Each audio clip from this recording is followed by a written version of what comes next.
Hi friends, a small intro video before you see the main video. Uh, these are concept revision videos for AFM, costing or FM. Objective is very simple. Learn concepts with limited amount of time.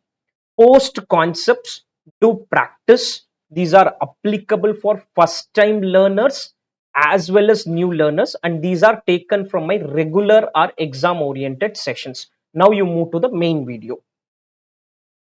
Okay, we now move to the last chapter, which is on investment decision. I'll first set the context of the chapter. Now, initially, we learned that financial management includes two major things. One is raising of money, and second is investing that money. For raising of money, we had various chapters like cost of capital, capital structure, leverages, and to an extent dividend decision also analyzed about raising and then repaying something. For investment purpose, we raise the money and then invest it also. This chapter is going to focus on investment decision, and this is extremely critical from a company point of view also, because if I don't invest, I can't earn anything. Without earning anything, I'll not be able to pay cost of equity, cost of debt, cost of preference. That is, I'll not be able to pay equity dividend, preference dividend, and interest. In order to pay equity dividend, preference dividend, and interest, it is essential that I earn something. So, earning part of it will happen through this chapter. The earning part of it will happen through this chapter. So, here we will learn about how does an organization plan its investments and also ensure that the investment which we are doing at least earns a minimum return, at least earns a minimum return, and that minimum return is called cost of capital. That minimum return is called cost of capital. Any earning higher than cost of capital is extremely beneficial for the company, because cost of capital is what I have to pay to the debt guys, equity guys, and preference. Anything extra I earn, that will be fully enjoyed by equity shareholder, that will be fully enjoyed by, and anything less you earn, full penalty will go to equity shareholder. These guys can get huge money or may not even get their share of money. So investment decision, or the other name for this is called capital budgeting, is budgeting for capital expenditure. Why is this needed? For example, let's assume I'm going to buy a pen. I'm going to buy a pen, a normal 10 rupee pen. You will casually go to a shop, pick any one pen, pay 10 rupees and come back. Before buying the pen, I'm not going to check whether, I'll not talk to 20 people and ask them whether this pen is good, bad and all. You go to the shop, ask for a pen, you don't even ask for a brand. You'll just say, I want a blue color pen. Whatever he gives, mostly you will take and come. Let us assume you are buying a 1 lakh rupee mobile. 1 lakh rupee mobile. I will not casually go to a place and buy a 1 lakh rupee mobile. Before buying the mobile, I will check for Google reviews. I will check for reviews from certain influencers who release it. I will check for comparison. I will check for prices at multiple places and then buy that 1 lakh phone. Then buy that 1 lakh phone. It could be a 1 lakh phone, or could be even a 10,000 phone, or could be even a 20,000 phone. Different people for different amounts will do a deep analysis or a deep research. So similarly, a company, when it is investing a huge money, when it is investing a huge money, has to do some proper appraisal, has to do some proper appraisal. You can't be randomly saying that I just woke up and I went and bought a phone. That will not work. That logic will not work for a huge investment. Now, let's assume Bharadwaj Institute is doing a 1 crore expense. We will do all this research.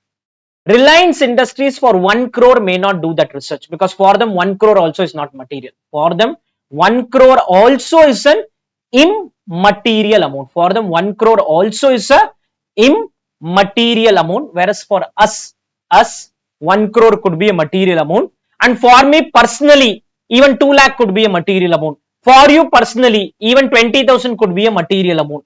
You will do extra research whenever you feel it's huge outflow. The meaning of huge outflow is different for different people. Okay. So before I do this project, I want to be doubly, triply, 4 times, 5 times, 10 times sure that I'm doing the right investment. 10 times sure that I'm doing the right investment. If I make a wrong investment, it is going to lead to trouble, and the trouble could be even winding up of the company. Even if Bharadwaj Institute makes one 10 crore expense, wrong expense we have made. For example, we wanted to suddenly said that we will enter into NEET coaching. Now, before entering into NEET coaching, I'm going to spend 10 crores on the coaching premises and everything. Before I do this investment, let me doubly, triply sure that I will be able to do it with good number of students. If students don't turn up, I will have problem. Teachers are not there, I have problem. Quality is not there, I have problem. Results are not coming, I have problem. Infra issues, I have problem. Think about all problems and see whether we will still be reasonably able to manage. Still failure can happen, that's a different story. Still a failure can happen, that's a different story. But the point is, before doing this investment, let us be very sure that you are doing the right thing. Before buying a mobile phone, let me do my own set of research.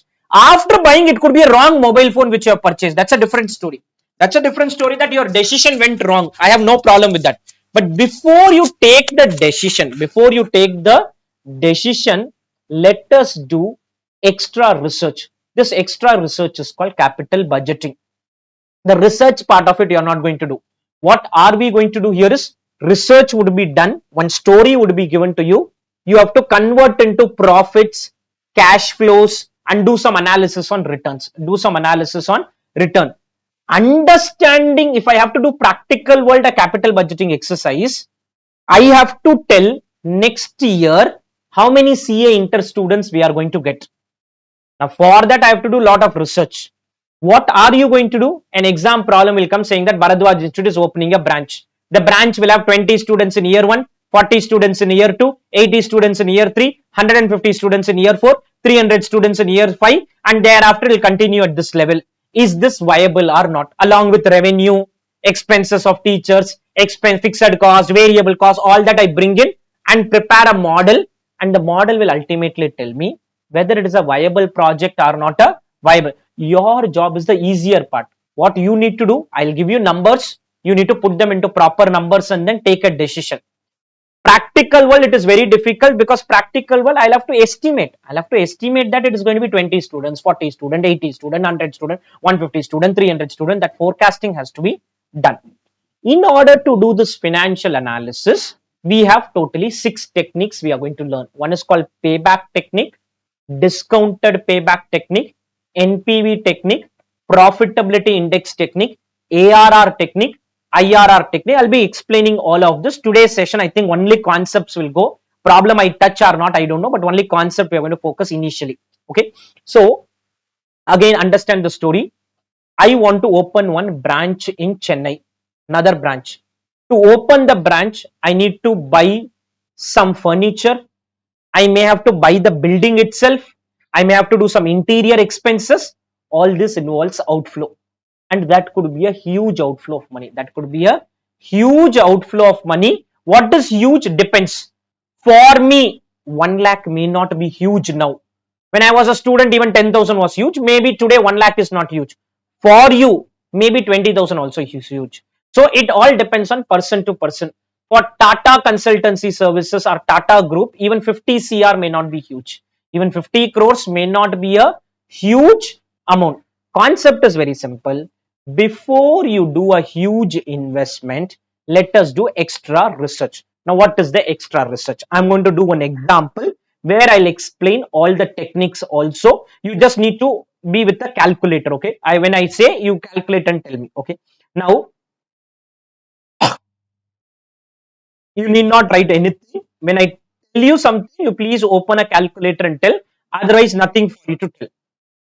I do a project. When I do a project, I will incur 2 types of expenses. One is called capital expenditure. I want to open one branch, or I want to open one company, and I want to do some project and all, I will have to spend 50 lakhs on capital expenditure. Along with this, we may also need some money for working capital. What is working capital? Current assets minus current liability. I may need to buy some inventory. I may need to buy some, I may need to give some credit to debtor, some cash is to be maintained. 10 lakh. Total outflow. 60 lakh rupees is an outflow initially. 60 lakh rupees is a initial outflow I'm going to do. Okay, one check. Let me remove the working capital part. I'll explain that later. I don't want to. Let me do a basic question. 60 lakh rupees goes as initial investment. Then working note 2, in between flow. What is in between flow is I do the project. This project will give me money for next 5 years, next 10 years, 15 years or 2 years. Let us assume it gives us money for 5 years, particulars, and 5 years, 5 years. Year 1 we earn something, year 2 we earn something, year 3 we earn something, year 4 we earn something, year 5 we earn something. Revenue is there, I'm not writing revenue.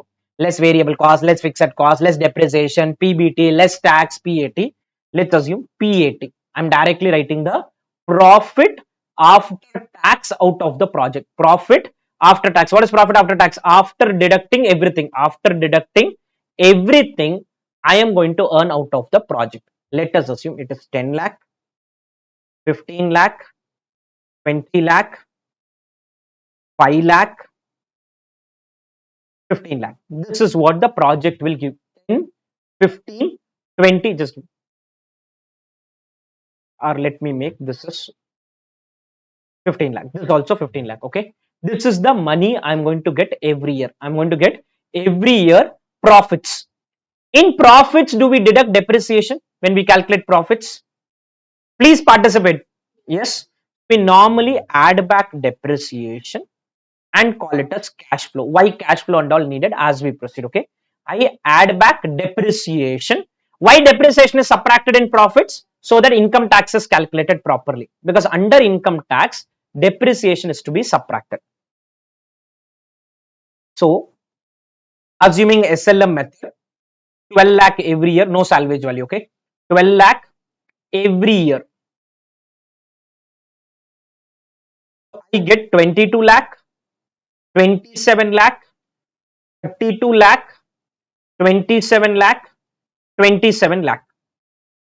This is what a 5-year project will do. This is what a 5-year project will do. Now, is it a good project, bad project? You can't say just by this. Okay, you can't just look at this and say it is a good or a bad project. You can't say it is a good or a bad project just looking at this. Okay, we have done the analysis.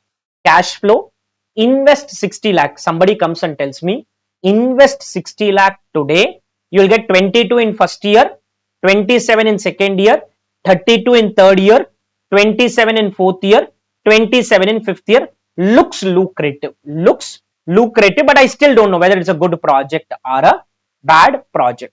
What are you going to do? You are going to do this calculation. How are you going to do? Cost accounting. Revenue, less variable cost, less fixed cost, less other cost, less depreciation, PBT, less tax, PAT. You will have to get the profit after tax by using your cost accounting knowledge. Okay, cash flow done. Project gets over. I will sell the machinery and all. I'm assuming no salvage value. Okay, zero money comes in. So this is the project. Now, to know whether it is a good project or a bad project, we will prepare a table like this. It will have year, it will have cash flow, it will have cumulative cash flow, it will have something called as present value factor, discounted cash flow, CDCF, depreciation, PAT. It is columns. I am going to do it as row and do some calculation, but I am going to open these items, and once I get these items, okay, sorry, it will be columns only, I have to get these items. After I get this item, you will understand how payback is calculated, how discounted payback is calculated, how NPV is calculated, how profitability index is calculated, how ARR is calculated. Important part is this. Beyond this, what you are doing is work of this. Beyond this, whatever I'm going to do is the work of the calculator. You are not going to do anything beyond this which needs brain application. Beyond this, only thing is you should not be careless and do calculation mistake. Only thing is carelessness comes, calculation mistakes will happen. Till this is the important part. So unless I do the right cash flow calculation, it's like garbage in, garbage out. This is the input. If you put right input, you will make right decision.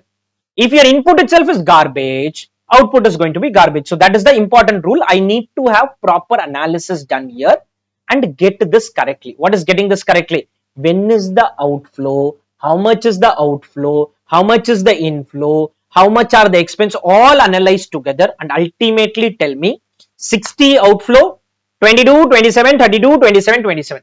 This number is what we have to evaluate. In order to get to this number, listen.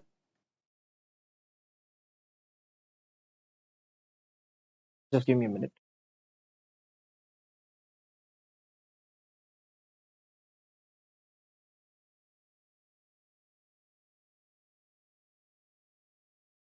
In order to get to this number, sometimes you may have to do a detailed calculation like this: PBDT less depreciation, PBT less tax, PAT add depreciation, 5-year computation. Some problems, you don't worry about what I'm showing in the screen as of now, but what are we doing in this chapter? Let us get a broad understanding.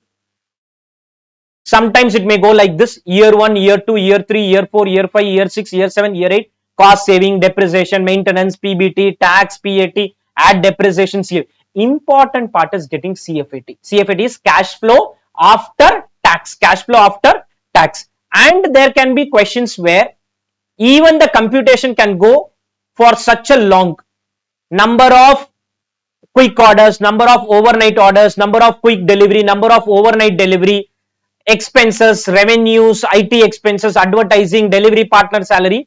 All this you do and get the cash flow. All this you do and get the cash flow. End objective is getting the cash flow. End objective is getting the cash flow, and getting the cash flow is not so easy. It may involve extreme amount of lengthy computation also, or a basic calculation. You see here 10 years calculation is done.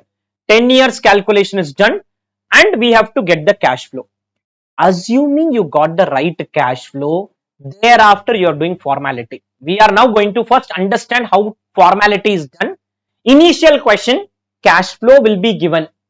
Once cash flow is given, what you are going to do? You are going to put in some table format and do a formality. Do a formality. This is the basic start. Once that basic understanding is in, next part, use your cost accounting knowledge and prepare like a cost sheet type of or an income statement and get to know the profit. Or cost sheet would have told how fixed cost is calculated, how variable cost is calculated, any change in variable cost, what happens, any change in fixed cost, what happens. If they give semi variable cost, how will you split? All that understanding has to come back here, but not very detailed like costing and all. Basic understanding you need to have, so that you are able to break down the cost properly and calculate the profit and cash flow. Any doubts till this first? Any doubts? I'm not done cash flows and all. Let's not focus on that other part of it. But basic thing, this is a very basic example of cash flow. Okay, now what we will do is write this. Here, write this along with me. Year cash flow, cumulative cash flow, PVF, DCF, CDCF, depreciation, PAT, 8 columns. One basic example, I'm not gone to question as of now.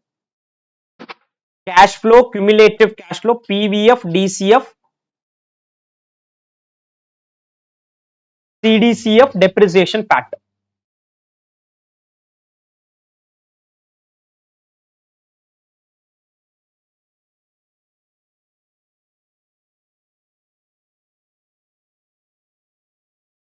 Eight columns, please open.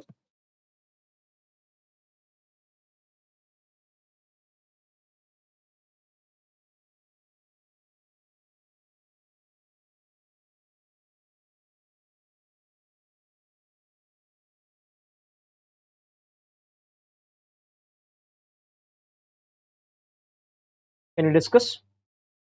Year 0, negative 60 lakh. We got these numbers. Year 1, 22 lakhs, 27 lakhs, 2 lakhs, 27 lakhs, 27 lakhs.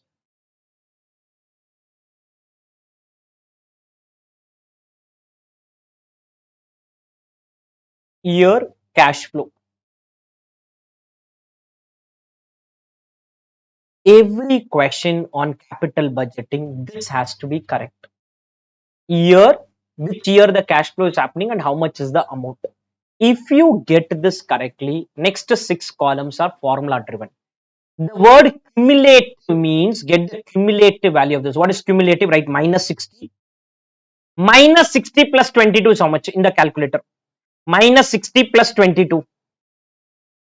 Minus 38. Minus 38 plus 27. Minus 11 plus 32. Plus 21 plus 27. 48 plus 27.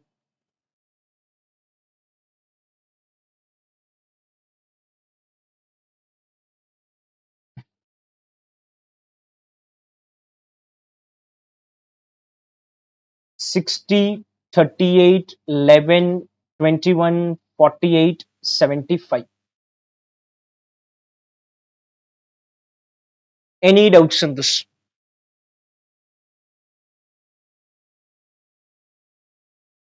Clear? Understood? PVF. PVF means the cash flow which you see is a different time period.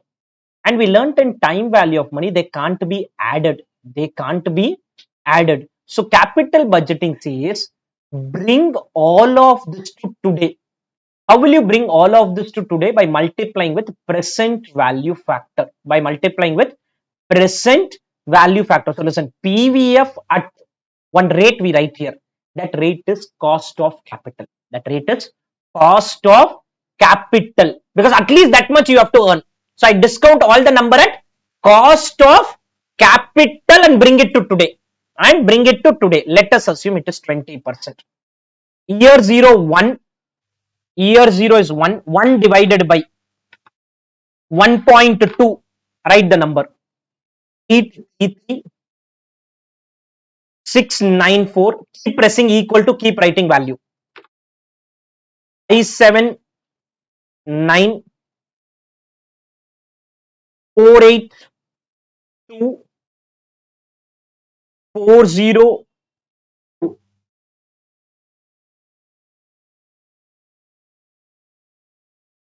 Clear? Cash flow into the present value factor is called discounted cash flow. What is discounted is today value. What is discounted is today value. Which one? Cash flow. This is column 2 into column 4. Column, not the cumulative, okay? Column 2 into column 4. Negative 60.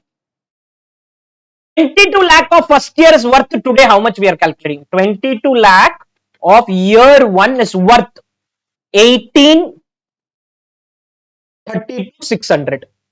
1832 600. Then 27 into 694.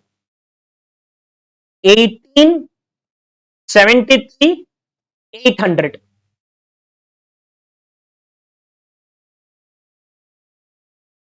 As I said, it is purely calculator work.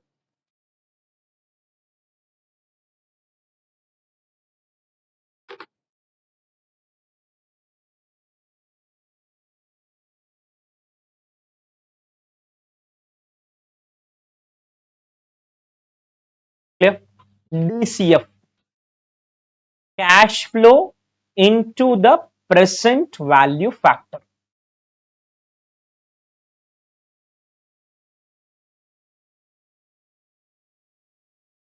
Clear? Like we did cash flow cumulative, DCF also I need cumulative. Like we did cash flow. Why are we doing all this in some time? Okay. Like we did cash flow cumulative value. DCF also cumulative. What is cumulative is this row, this column I'll have to do cumulative.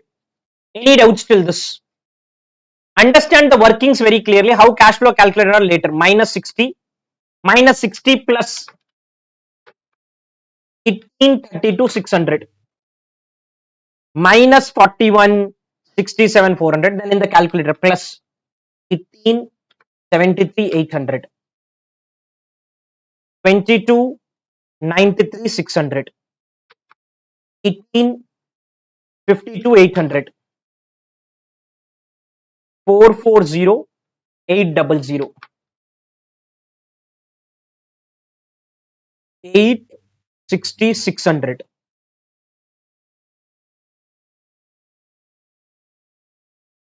Somebody confirm these calculations.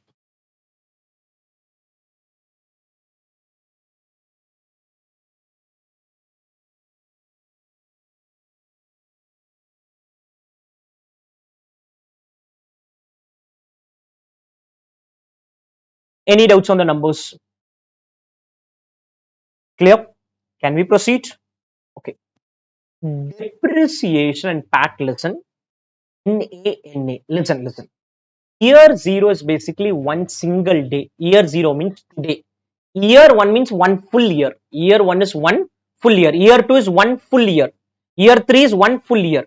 So, today, for one day, I cannot write depreciation and PAT. For others, depreciation, write 12 lakh, 12 lakh, 12 lakh, 12 lakh, 12 lakh. It's there in the above table. Last two columns in my example is of no use. Listen, PAT plus depreciation is cash flow. PAT, this is how we normally do. PAT plus depreciation is cash flow. What I can say now is PAT equal to cash flow minus depreciation. PAT equal to what? Cash flow minus depreciation. Why is this formula needed? Because some question you will have this cash flow. From cash flow you want to calculate PAT. From cash flow you want to calculate PAT. What we normally do is from PAT we calculate cash flow. So PAT either you can copy paste or for your better understanding it is column 2 minus column 7. Column 2 minus column 7. What is column 2? Cash flow. What is column 7? Depreciation. From the cash flow, remove the depreciation, you will get it.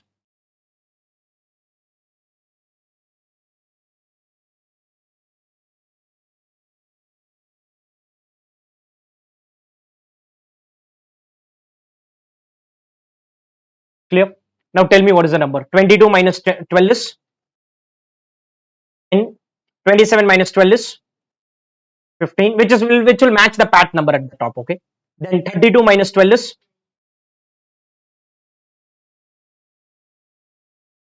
that's all. This table is done properly. There are three stages to do a capital budgeting problem. One is cash flow calculation. Second is this table. This table is not fully needed. Some question will ask some technique depending on the technique. All that I'll explain later.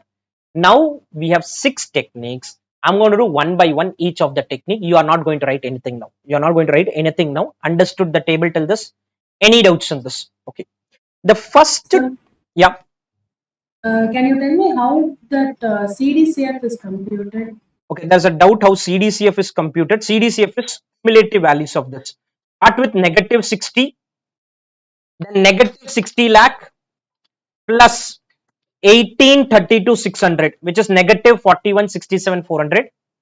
With negative 41 add 1873 800. The best way to do in the calculator is start with 0 minus, first press minus 60 lakh. You will get minus 60 in the calculator. Then do plus 1832 600. You will get 41 67 400. Then press plus 1873 800. Negative 22 93. Again plus 1852 800. Negative 440 plus 1301 400, you get a positive number, again plus 1946. I hope it is clear. Yes, sir. Thank you. Any doubts on the table? Okay. Now we have multiple techniques. Let's understand one by one. First technique is called, nothing for you to note down now. Pay back. Payback is very simple. I gave you 60 lakh. When is the project giving me back 60 lakh? When is the project giving me back 60 lakh? We invested 60 lakh. First year, how much it gave back? 22. Did I get 60? 1 and 2 put together, have we got 60? 1, 2 and 3 put together, have we got 60? Payback is somewhere between year 2 and year 3. Somewhere between year 2 and year 3. If 1, 2, 3 exactly 60 you get. Exactly 60, third year is the payback. Exact 60. Exact 60 total you get. Third year is the payback. What is payback? I gave you something, you give me back the money. It is like I gave you 60 lakh, you return 22, 27, 32, 27, 27, including interest and other things, you returned this. When you have returned this, I got back my 60 lakh. I got back my 60 lakh in second and third year. There is a formula. I'll explain the formula also. Base year, nothing for you to note down, okay? Plus unrecovered cash flow of base year divided by cash flow of next year. Don't write the formula, understand, okay? Look at the CCF column, cumulative cash flow. Is cumulative cash flow negative for year 0? Participate, I want participation. Year 1, is it negative? Year 2, is it negative? Year 3, is it negative? Moment it became positive, payback is achieved. Moment it became positive, payback is achieved. Which year was it negative for the last time? Second year. Base year is called 2. How much negative it was in the second year? 11 lakh. How much was the normal cash flow, not the CCF? What was the cash flow of the next year? 32 lakh. Listen, the formula logic is, by the end of second year, I wanted another 11 lakh. I wanted another, by the end of second year, 49 lakh came back. Another 11 lakh I wanted. Third year, 11 upon 32. Third 1 year gave how much? 32. 11 upon 32 could be some 3 months. Could be some 2-3 months, okay? In 2 years and 2-3 months, I achieve my payback. We'll do the calculation exact number. 11 lakh I want, but third year full year is giving how much? 32 lakh. Third full year is giving 32 lakh. And I wanted how much only? 11 lakh. I wanted only 11 lakh. So I achieve my payback somewhere between second and third year. So 2, you tell me 11 by 32 is how much?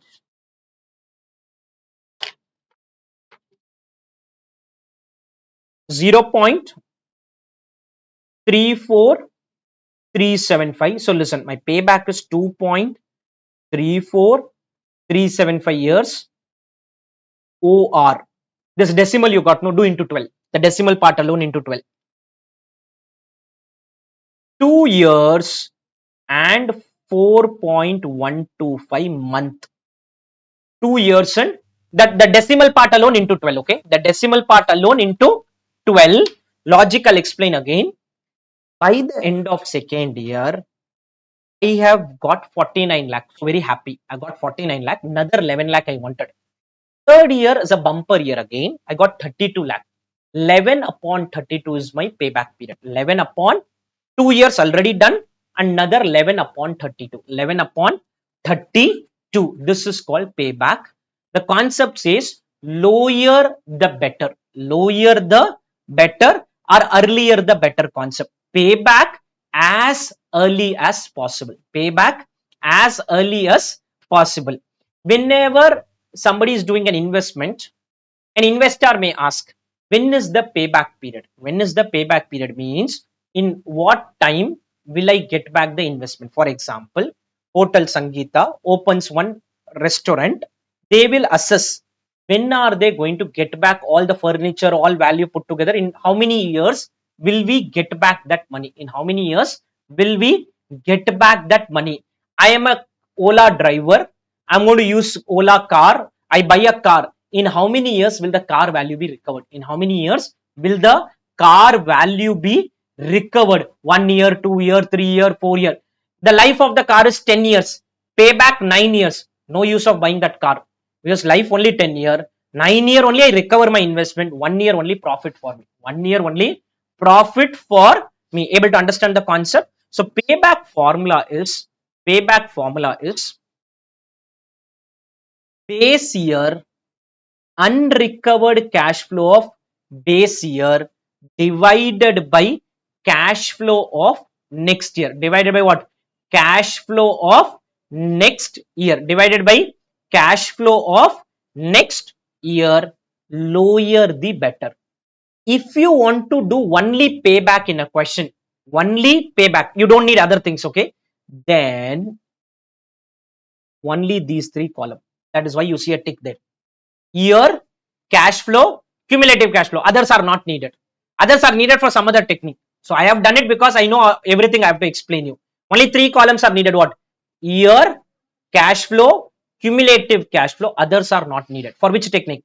Payback technique. Payback technique. So an exam question or an MCQ asks only payback, to year, cash flow, cumulative cash flow. Big question also asks only payback, year, cash flow, cumulative cash flow. Any doubts till this? Understood here? Another example, year and cash flow is there. I add a cumulative cash flow. I add a cumulative cash flow. Is the cumulative cash flow negative for year 0 in this example? Participate. Year 1 negative, year 2 negative, year 3 negative, year 2 is the base year. How much negative in year 2? Divided by how much is the next year? Clear? Understood the concept? Can we proceed? And lower the better. Lower the better. Any doubts on payback? Okay. Does payback has one big problem? Here we are adding this. But the issue is 22 lakh of year 1 can't be compared with year 0. Time value of money. Time value of money. So then they said, no, don't use this. Use this and do payback. Use these two columns and do payback. That is called discounted payback. That is called discounted payback using which number? Discounted cash flow. Using discounted cash flow. Calculate what? Discounted payback. Calculate discounted payback using which number? Discounted cash flow. Any doubts in this? Okay, below the table, write this also. Write first payback itself. Write payback. Come down below the table. Payback equal to, this will become like a concept question. Payback equal to base year unrecovered cash flow of base year divided by cash flow of next year. Unrecovered cash flow of base year divided by cash flow of next year. Cash flow of next year.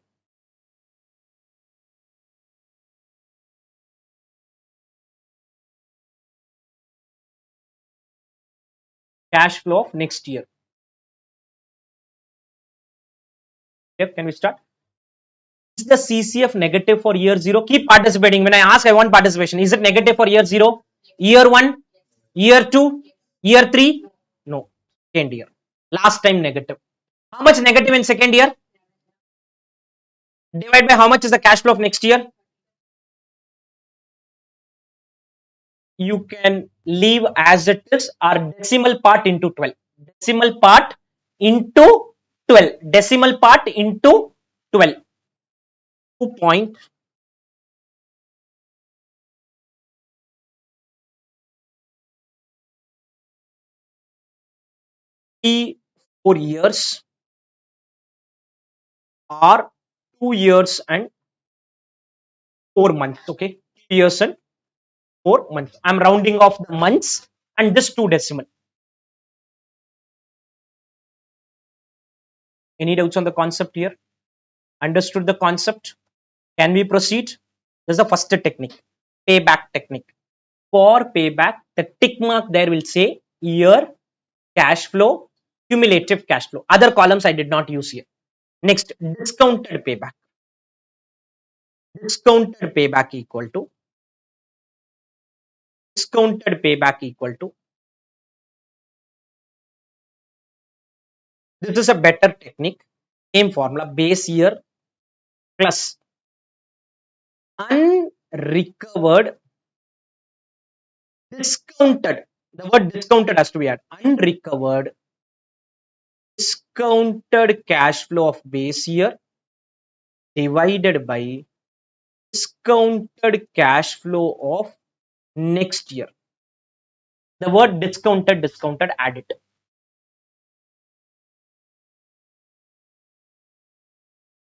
Discounted, add it.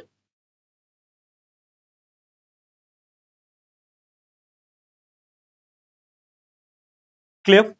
Can we proceed? Okay. Look at the CDCF column. Look at the CDCF column. Is CDCF negative for year 0? Year 1? Year 2? Year 3? Yes, CDCF. Negative only, no, year 3 also. Year 4? No. So base year is third year. Base year is third year. Base year is third year. With time value of money also taken into consideration. Payback is not 2 years. Payback is slightly longer. How much negative in the third year?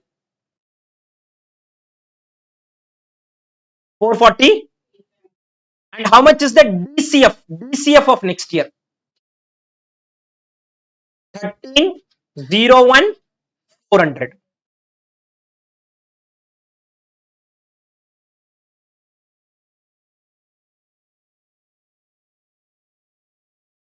Point 4 years OR.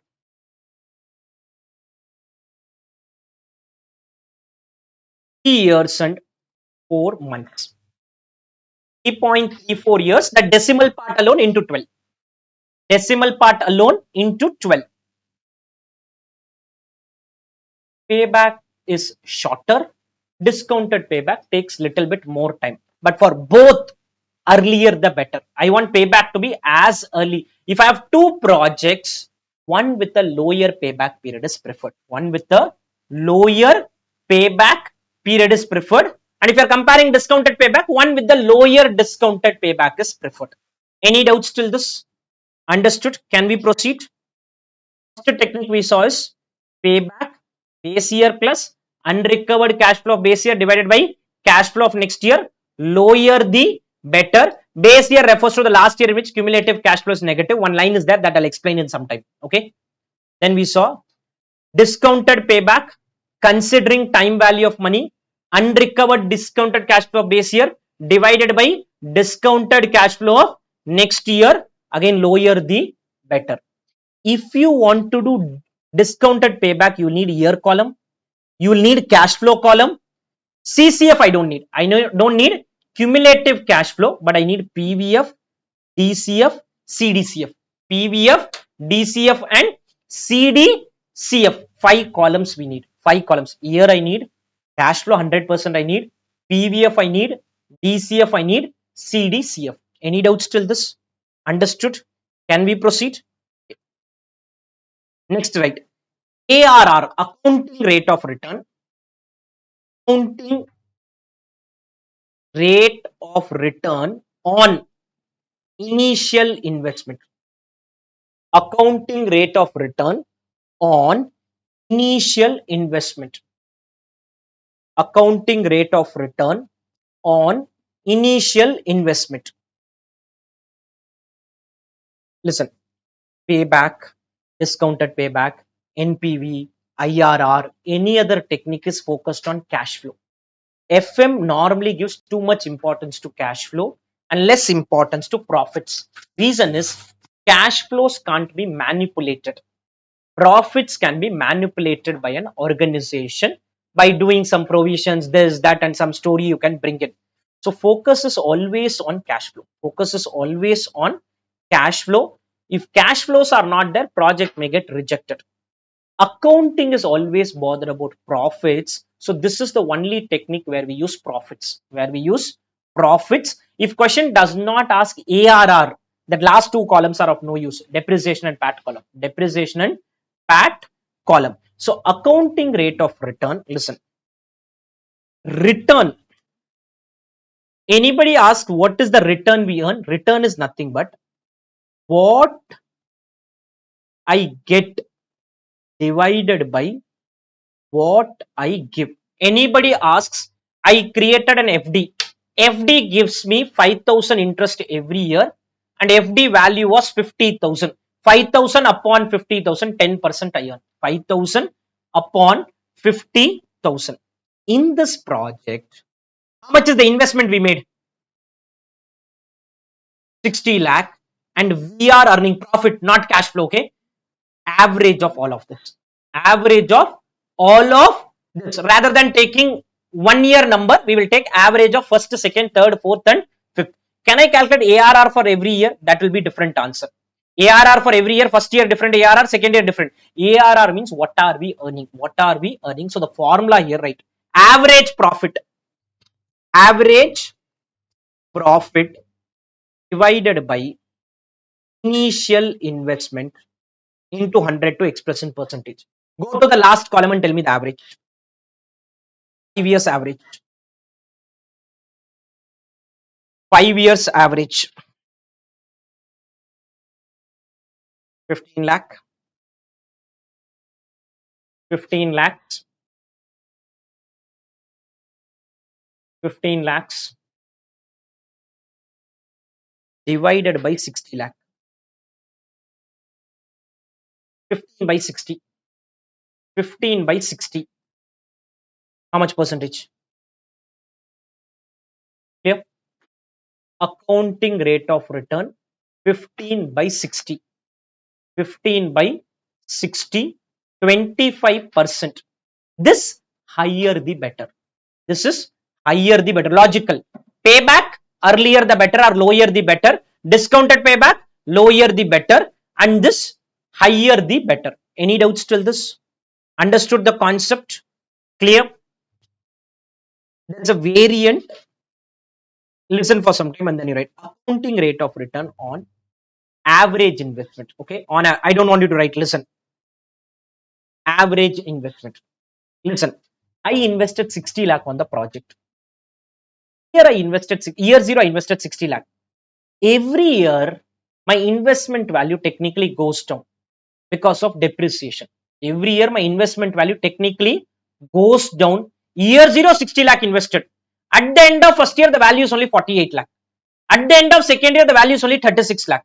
At the end of third year the value is only 24 lakh. So in the calculator do 60, 48, 36, 24, 12, 0.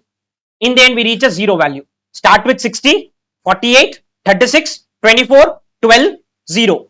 We added 6 numbers. Okay, 60, 48, 36, 24, 12. Divide by 6 is how much?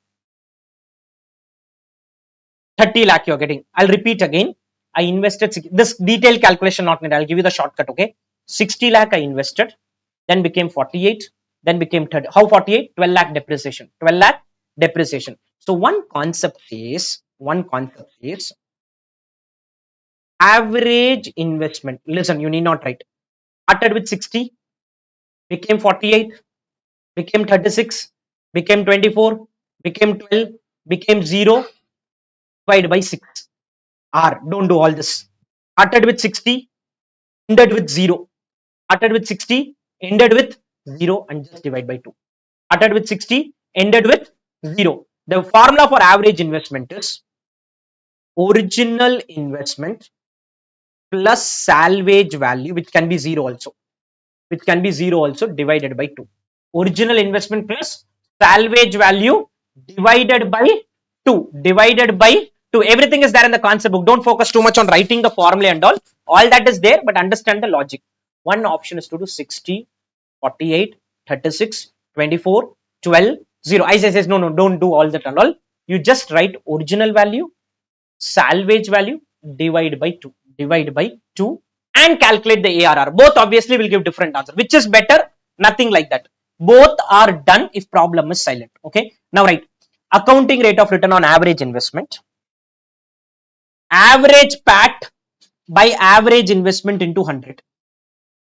average PAT by average investment into 100 and then come down. Average investment equal to opening plus salvage value. Opening plus salvage value. Opening plus salvage value.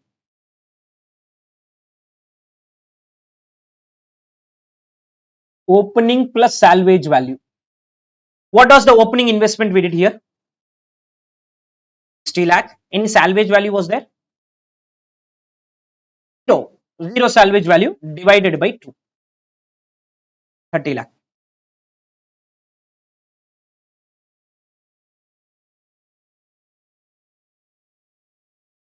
50%. Concepts, let's spend a lot of time. Questions is okay. 15 by 30, 50%.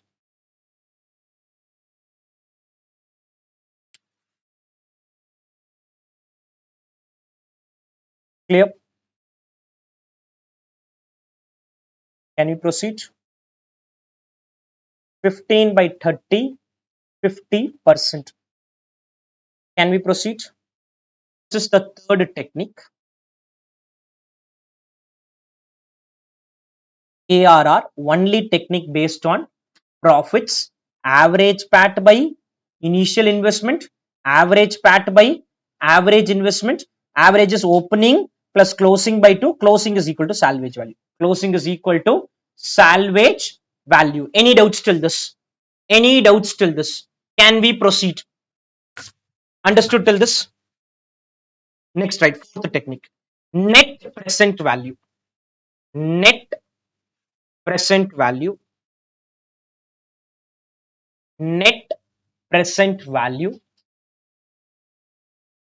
as the name indicates, net means you have to net the inflow and outflow. Present means today's value, right? PV of inflow minus PV of outflow. Net present value of inflow minus present value of outflow. Inflow minus outflow. Go to the DCF column. Wherever positive numbers are there, tell me the total of all positive numbers. And negative number total. DCF column. DCF column, all positive number, tell me the total. DCF column, DCF is the present value column. DCF is present value. Add all positive numbers, add all negative numbers. What is the total of positive numbers? 79 lakh. Negative number, and this is called NPV. NPV is 1946. NPV is 1946. This will obviously match CDCF of last year, because CDCF is adding everything. NPV, inflow minus outflow, present value. Present value, not the normal value. If this is positive, it is a good project. That's all. Just positive I want. I don't even want any specific number. And obviously higher the better. Higher the better, but I just want positive. I just want positive, positive good project. 100 good projects are there. In that highest you take. In that you take the highest. Positive is what I want. Any doubts till this? Clear? Last technique, let's write it. ERR is something I'll be explaining later. Technique, and then I'll explain again all the technique together. Profitability index. Same above formula, but it is little different. PV of inflow divided by PV of outflow. Instead of subtracting, divide. Instead of subtracting, divide here. Inflow divided by outflow.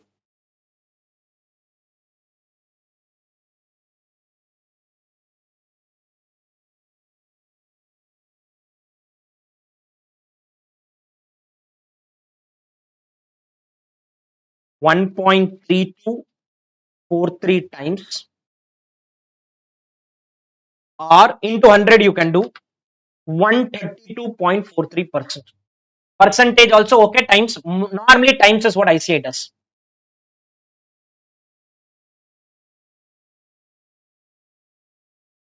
1.3243 times 132.43%.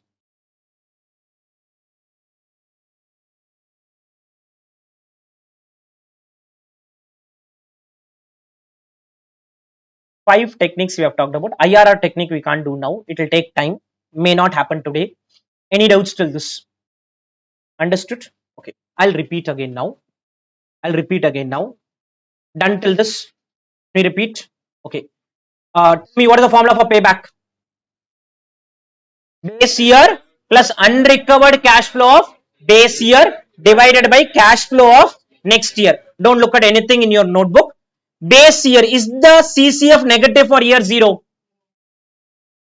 year 1, year 2, year 3, second year plus how much negative in the second year? 11 lakh divided by 32 lakh, story over. Discounted payback means shift your focus to this. Is year 0 CDCF negative?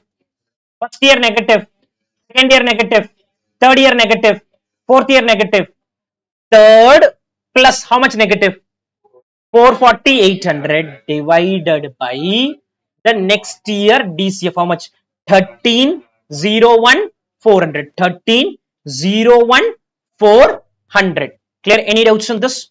This is which technique? Discounted payback technique. Discounted payback technique. Any doubts on this?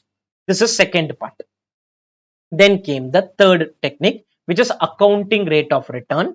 Accounting rate of return said, please take average of this. Take average of this and divide by initial investment 60 lakh, divide by average investment, which is opening plus closing by 2. Opening is 60 lakh, closing is 0.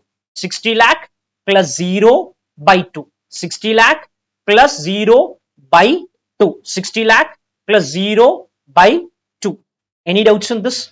Then we saw NPV. NPV is very simple. We have a formula, but you just put a total of this. That's it. No formula. When we do question, we don't put a formula under. Total of this negative positive automatically adjusted. Negative positive automatically adjusted. And if you need PI, then put positive total, negative total and divide. Positive total and negative total and divide. Able to understand this? Any doubts on this? I'll now see it from the concept book again. One more time for us. Base year plus unrecovered cash flow of base year divided by cash flow of next year. Lower the better. Lower the better. Now let's take an example. Listen. Year cash flow. Year 0 negative 20. Year 1 10,000. Year 2 10,000. Year 3 10,000. Year 4 10,000. Every year 10,000. Okay, every year 10,000. A rare question. Okay, if this is the scenario, or let me make not 10,000, or let me make this as 25,000. If every year it is the same amount, payback is 25,000 divided by 10,000. Payback is 25,000 divided by 10,000. If every year is the same amount, 25,000 divided by 10,000, or you do CCF and other things. ICAI material has another concept called payback reciprocal. The meaning of reciprocal is inverse of the payback. So payback reciprocal, ICAI says 10,000 divided by 25,000. Payback reciprocal is what? 10,000 divided by 25,000, or calculate the payback and do inverse of it. Calculate the payback and do what? Inverse of it. Do inverse of it. ICAI material has this concept. Very rarely we use in the practical world. Payback reciprocal means what?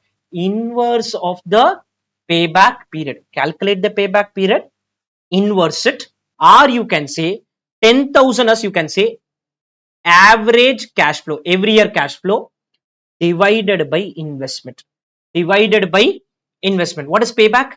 Investment divided by average cash flow. Investment divided by average cash flow. And what is this? Average cash flow divided by investment, which is where you see a formula. Average cash flow divided by initial investment into 100. By mistake, if this is tested in exam, you have to be aware of it. Okay. Payback reciprocal is what? Reciprocal of the payback period. Or shorter formula you want to use, this is shorter formula. This formula ideally we should use only if the cash flow is same. But still ICAI says shorter formula, you go ahead and use it. What is shorter formula? Average of the cash flow and divided by initial investment. What is payback? Initial investment divided by average cash flow. Any doubts on this? Understood the formula? I could not explain it earlier. It took me some time to get to this area. Any doubts here? Can we proceed? Can you tell me what is the payback reciprocal here? Very simple example.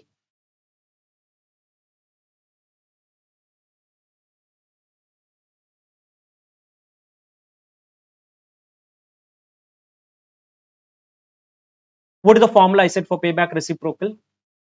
Average cash flow, which is 4,000. Annual means average, every year same amount. 4,000 divided by 20,000 into 100. 4,000 divided by 20,000 into 100. What is payback? 20,000 divided by 4,000.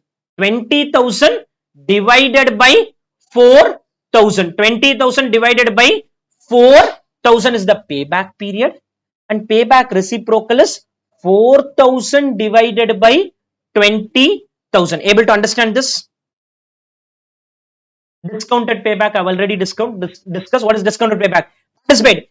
Base year plus unrecovered cash, discounted cash flow base year divided by discounted cash flow of next year, lower the better.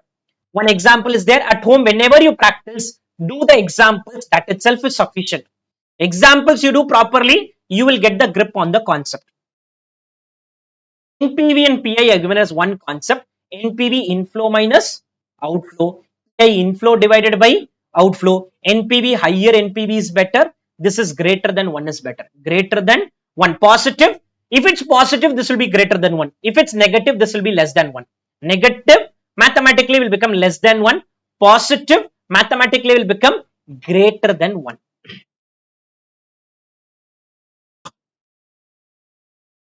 Accounting rate of return, you can do it on initial investment, you can do it on average investment. Average PAT by initial investment, average PAT by average investment. What is average investment? Initial investment plus closing, opening investment plus closing investment divided by 2. Any doubts on this? Clear? Understood? IRR we will not touch now. It will take me some time to get to the IRR part. Any doubts on the concepts? We have done one concept example also. By now you should have clarity. Any doubts on this? Can we proceed? Okay. Now let us move to the next concept. Guys, let us move to the next concept. Little critical. Done till this. Can we proceed? Okay. I now move to internal rate of return technique. Now in this technique also we are going to use cash flows. We are going to use cash flows. Now let us assume I do a project where I spend 10,000 in year 0 and I earn 5,000 in year 1, 5,000 in year 2 and maybe 5,000 in year 3 as well. Now I want to know what return am I generating? What return am I generating out of this investment which is happening? In this example, this is present value because year 0. These are not year 0 numbers. So you can't be adding 5 plus 5 plus 5 and say I want to calculate return. So what are we going to do? We'll have to go back to time value of money. What does time value of money says? 10,000 of today is equal to 5,000 divided by 1 plus r power 1. First year, 5,000 divided by 1 plus r power 2.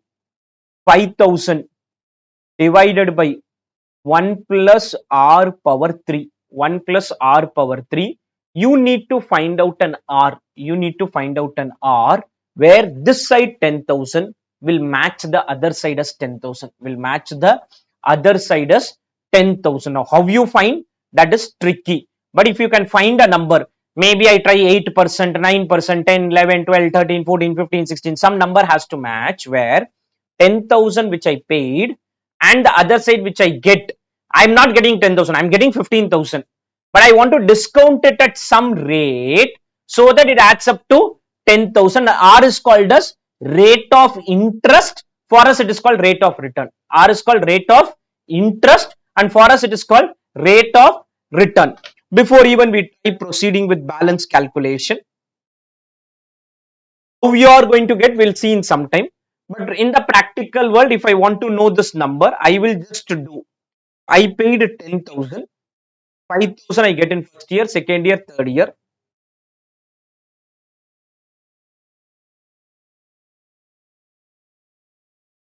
It is difficult for you to guess what number it is going to be. How we come to that number and all, we'll see later.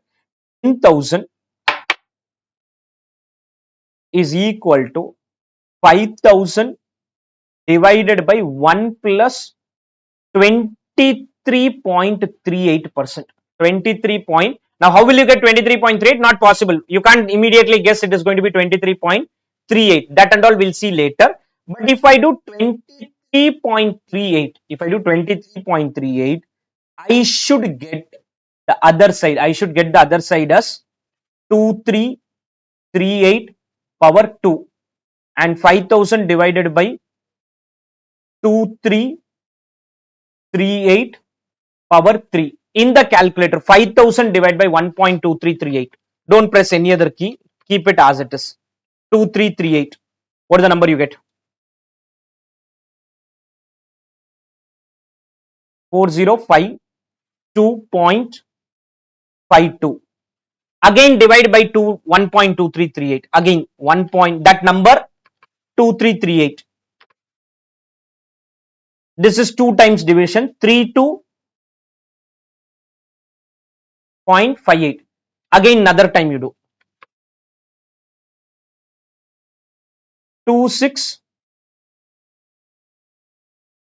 Ignoring the rounding off, this should add up to 10,000. You can check. Ignoring the rounding off, this should add up to 10,000. If you press a GT button, 9999.27 I'm getting, which is basically 10,000, which is basically 10,000. Now the exercise for you in the practical world is, if somebody says calculate IRR, again the exercise is calculating cash flow only. If cash flows are available, I'll put a formula like this. Unfortunately, Excel sheet is not allowed for you. How are we going to get to IRR? We'll understand. But this is the concept. Concept is, you gave some number. We did previously one question where 10 lakh was the outflow. 10 lakh was the outflow, and every year we were getting some 301,500. So 301,500 divided by 1 plus r power 1, 1 plus r square, 1 plus r cube, 1 plus r power 4, 1 plus r power 5 adds up to 10 lakh. Adds up to 10 lakh. This is the concept. First, till now you have understood? Okay. It is impossible for you to understand what rate it is going to be. I also could not guess that it is going to be 23%. If somebody can guess that it is going to be this number closer, then you can do some trial and error. If it's an MCQ question and you give me 4 options, first rate I will try, second rate I will try, third rate I will try, fourth rate I will try, one of the rate will match. One of the rate will match. But it's a descriptive question. What will I do? So now, same example, I write like this: year cash flow. Year 0 was negative 10,000. Year 1 positive 5, positive 5, positive 5. I will write PVF at some random rate. How to come to that random rate and all, I'll explain later. Okay. PVF at, let's assume, 20%. Put a DCF. If this total adds up to 0, it means inflow is equal to outflow. It means inflow is equal to outflow. But again, very difficult for us to get a 0 exactly. Very difficult for us to get a 0 exactly, because you cannot be saying answer is 23.38%. So, but we will try one rate. We will try one rate, and if it adds up to 0, story over. If it adds up to 0, story is over. But getting to that is not possible. So we will try. Mostly you will get a positive answer or a negative answer. Either you get a positive answer or a negative answer. If you get a positive answer, increase the rate, because as you increase the rate, the present value of this will go down and you may get a negative answer. One positive, one negative. With that we will do something called as interpolation. One positive and one negative. With that, we are going to do some interpolation and get to the IRR. I'll repeat again. Concept is very simple. Year, cash flow. Every question starts with year and cash flow only. Without that, there's nothing there. So year 0, negative 10. Year 1, 2, 3, 2000, 7000, 8000. Now for this, I will have to try some rate. I'll have to try some rate. What rate do we try? What are we going to do? You will understand as we proceed. In the calculator, please do minus 10,000, plus 2000, plus 7000, plus 8000. What number are you getting? 7000. Divide this by 3 years. 2,333. Divide this by half of 10,000. Why half and all? No logic, okay? Divide this by half of 10,000. Half of 10,000. What is half of 10,000? Into 100. What number you get? 46 point into 2 by 3. 2 by 3. 31%. Now why 31%? There's no logic and all, okay? I'll explain again. In the calculator, minus 10 plus 2000 plus 7000 plus 8000. This is technically called total profit of the project. This is technically called total profit of the project. Total profit of the project. Ignore depreciation and all. Total profit is just add up the numbers. Just add up the number. Divide this by how many years? 3 years. Divide this by half of 10,000. What is half of 10,000 is? 5,000 into 2 by 3. We get 31%. Final IRR theoretically is likely to be closer to 31. Closer to be 31. But I can't be very sure and all. I have just tried some random numbers. Final answer is likely to be what? Closer to 31. Will we get that 31? I have no idea. I have no idea. For example, in this case, minus 10, 2, 7, 8. Final IRR is 26%. Closer to 31 only I felt. Answer is what? 25.98%. We will try one rate. Then we will do one positive NPV and one negative. Now the step which I said in calculator is not needed. Is not needed if question does something like this. I'll explain the step again in some time.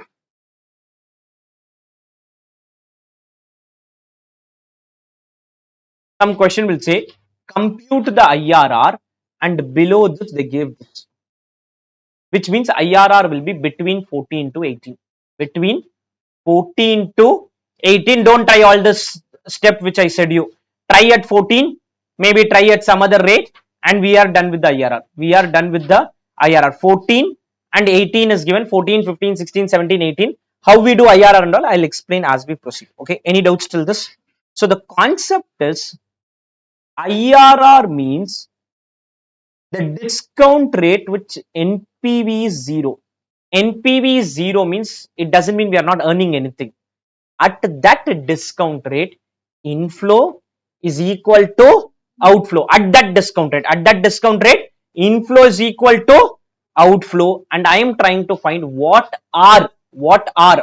Discount rate means what R will make inflow equal to outflow, and that R is called what? Rate of return. That R is called rate of return. Able to understand till this? That R is called rate of return. Now we are going to come to this situation. Get one NPV. What is NPV? Is DCF total. What is NPV? Is DCF total. Once I get one number, I will try one more number. I'll try one more number. For example, year cash flow. I'll go back to the 23.38 example. So PVF at 23%. DCF. Now you will say, sir, how will I know 23? You will not know and all. So we will try some trial and error. Year 0, negative 10,000. First to third year is annuity. Same amount, 5,000. Annuity factors I'm going to use. Annuity factors I'm going to use. 1 to 3 is 5,000. This is how IRR is calculated. This is 1, negative 10,000 in the calculator. 1 divided by, I hope you remember annuity factor, 1 divided by 1.23 equal to first year, equal to second year, equal to third year, and a grand total. And a grand total was the number you get. 2.5000 into 2.011 is how much? 10,000. Total is positive 55. We are almost there. We are almost there, but we are not still there. I want 0. I want 0. We got what? 55. Now, obviously, you can't be trying 23.38 because that is impossible for you to know. So, we have tried 23. We got what? 55. If we get a positive answer, increase the rate. Positive, increase. Negative, decrease. Positive means up. Negative means down. Negative means down. Positive, increase. The word positive, increase it. PVF at, and I'm not sure you'll remember, this is how we used to calculate cost of redeemable debt using the IRR method. That time I said I'll not explain much and all. Now I'm going to give that full explanation. PVF at 20. Why not 24? You can try 24 also. PVF at, but the only rule is you need one positive, one negative. If you get again positive, again you have to do another calculation. Again you have to do another calculation. PVF at 25% DCF 1 divided by 1.25 first year, second year, third year, and a GT button. 1 point negative 10,000. 5,000 into 1.952 is how much? 97.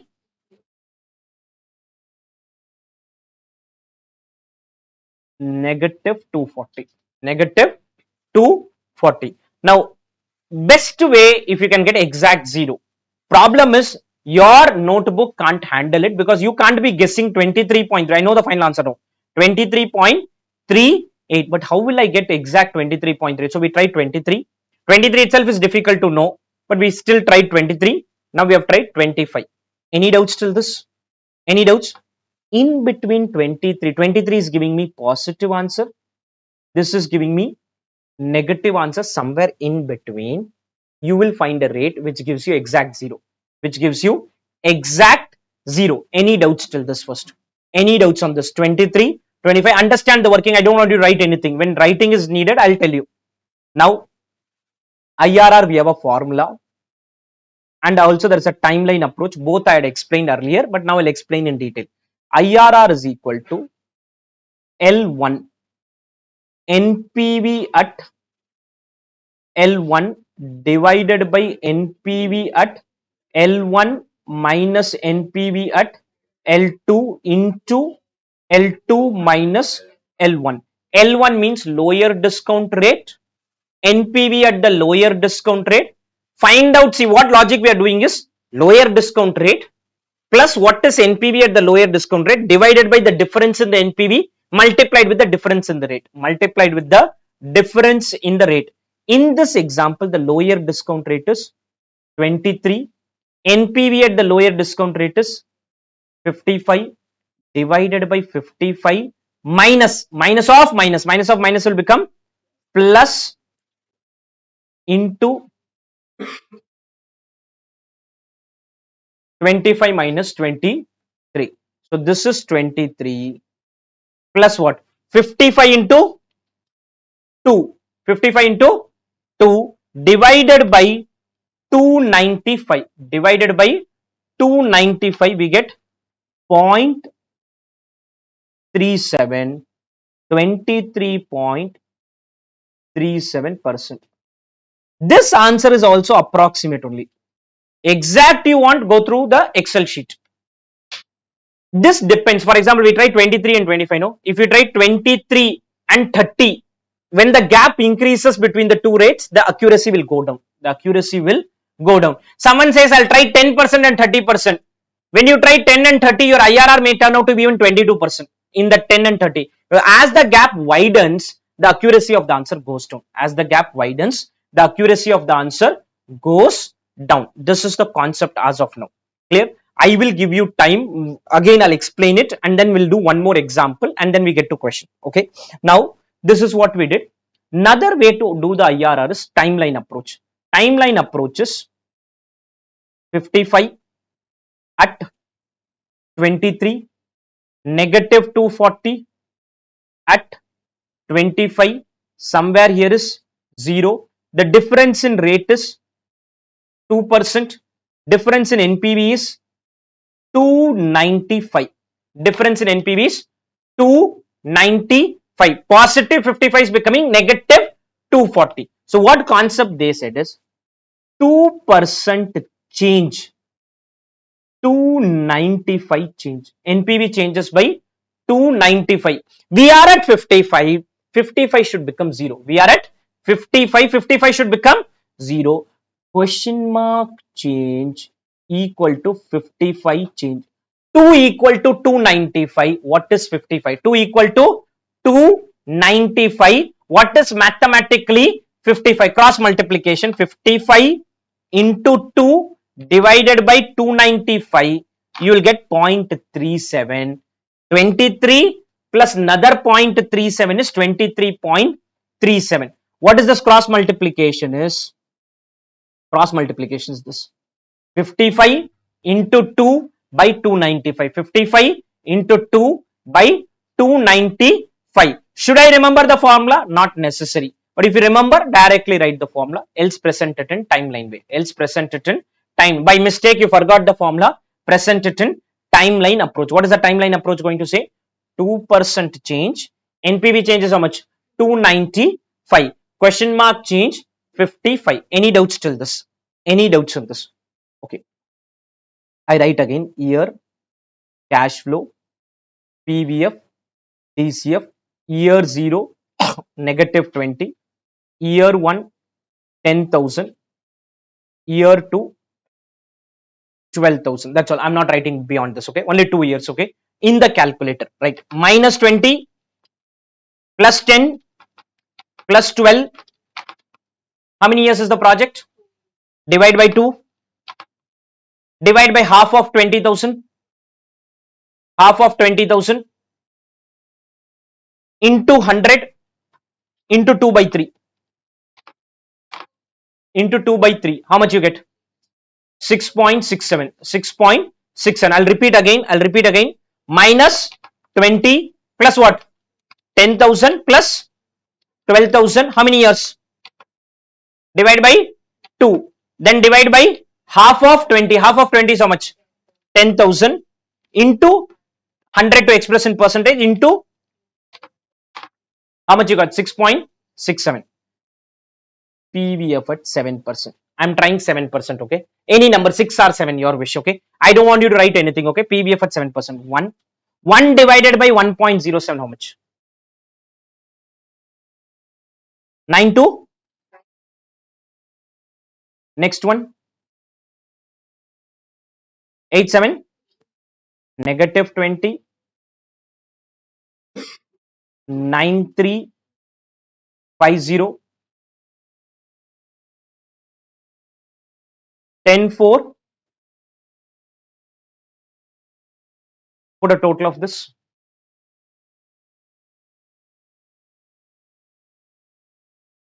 Negative 174. Negative reduce, positive increase, positive plus negative minus. So from the rate, negative means minus the rate, positive means plus the rate. Negative means minus the rate, positive means plus the rate. We tried 7. I can try 6 also, or I can try 5 also. I can try 6 also, or 6 if I try and by mistake I get again negative. You have to try one more rate. You have to try one more rate. So just to be on the safer side, I'm trying 5. Mostly 6 will give positive mostly, but I don't want to take a risk. I don't want to take a risk. So I'm trying what? PVF at 5%. 1. Do 1 divided by 1.05. 952. The next one. 90. DCF negative 20. 9 5209520 12,000 into 10,000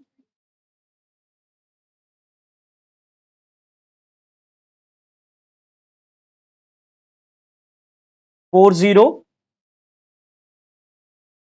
Clear? We got one positive, one negative. 6 I think would have given us positive answer. 6 would have given. You're getting 408? Are you getting something? 408? Yeah. Okay, 404. ठीक है. 404. 404. Clear? Any doubts on this? If we had tried 6 also, I think we would have got positive here. That also should have been sufficient. Only rule is I need one negative, one positive. Only rule I have is one negative, one positive, and the gap between the two should be as low as possible. As low means 2%, 3% is okay. Because I can't be trying so many times then. Any doubts till this? L1, what is the L1? Which is the lower discount rate? 5. What is the NPV at the lower rate? 404 divided by 404 minus of minus 174 minus of minus 174 multiplied with what? L2 minus L1 multiplied with L2 minus L1. L2 is 7 minus 5. 7 minus 5. 5 plus, can you tell me how much is this part?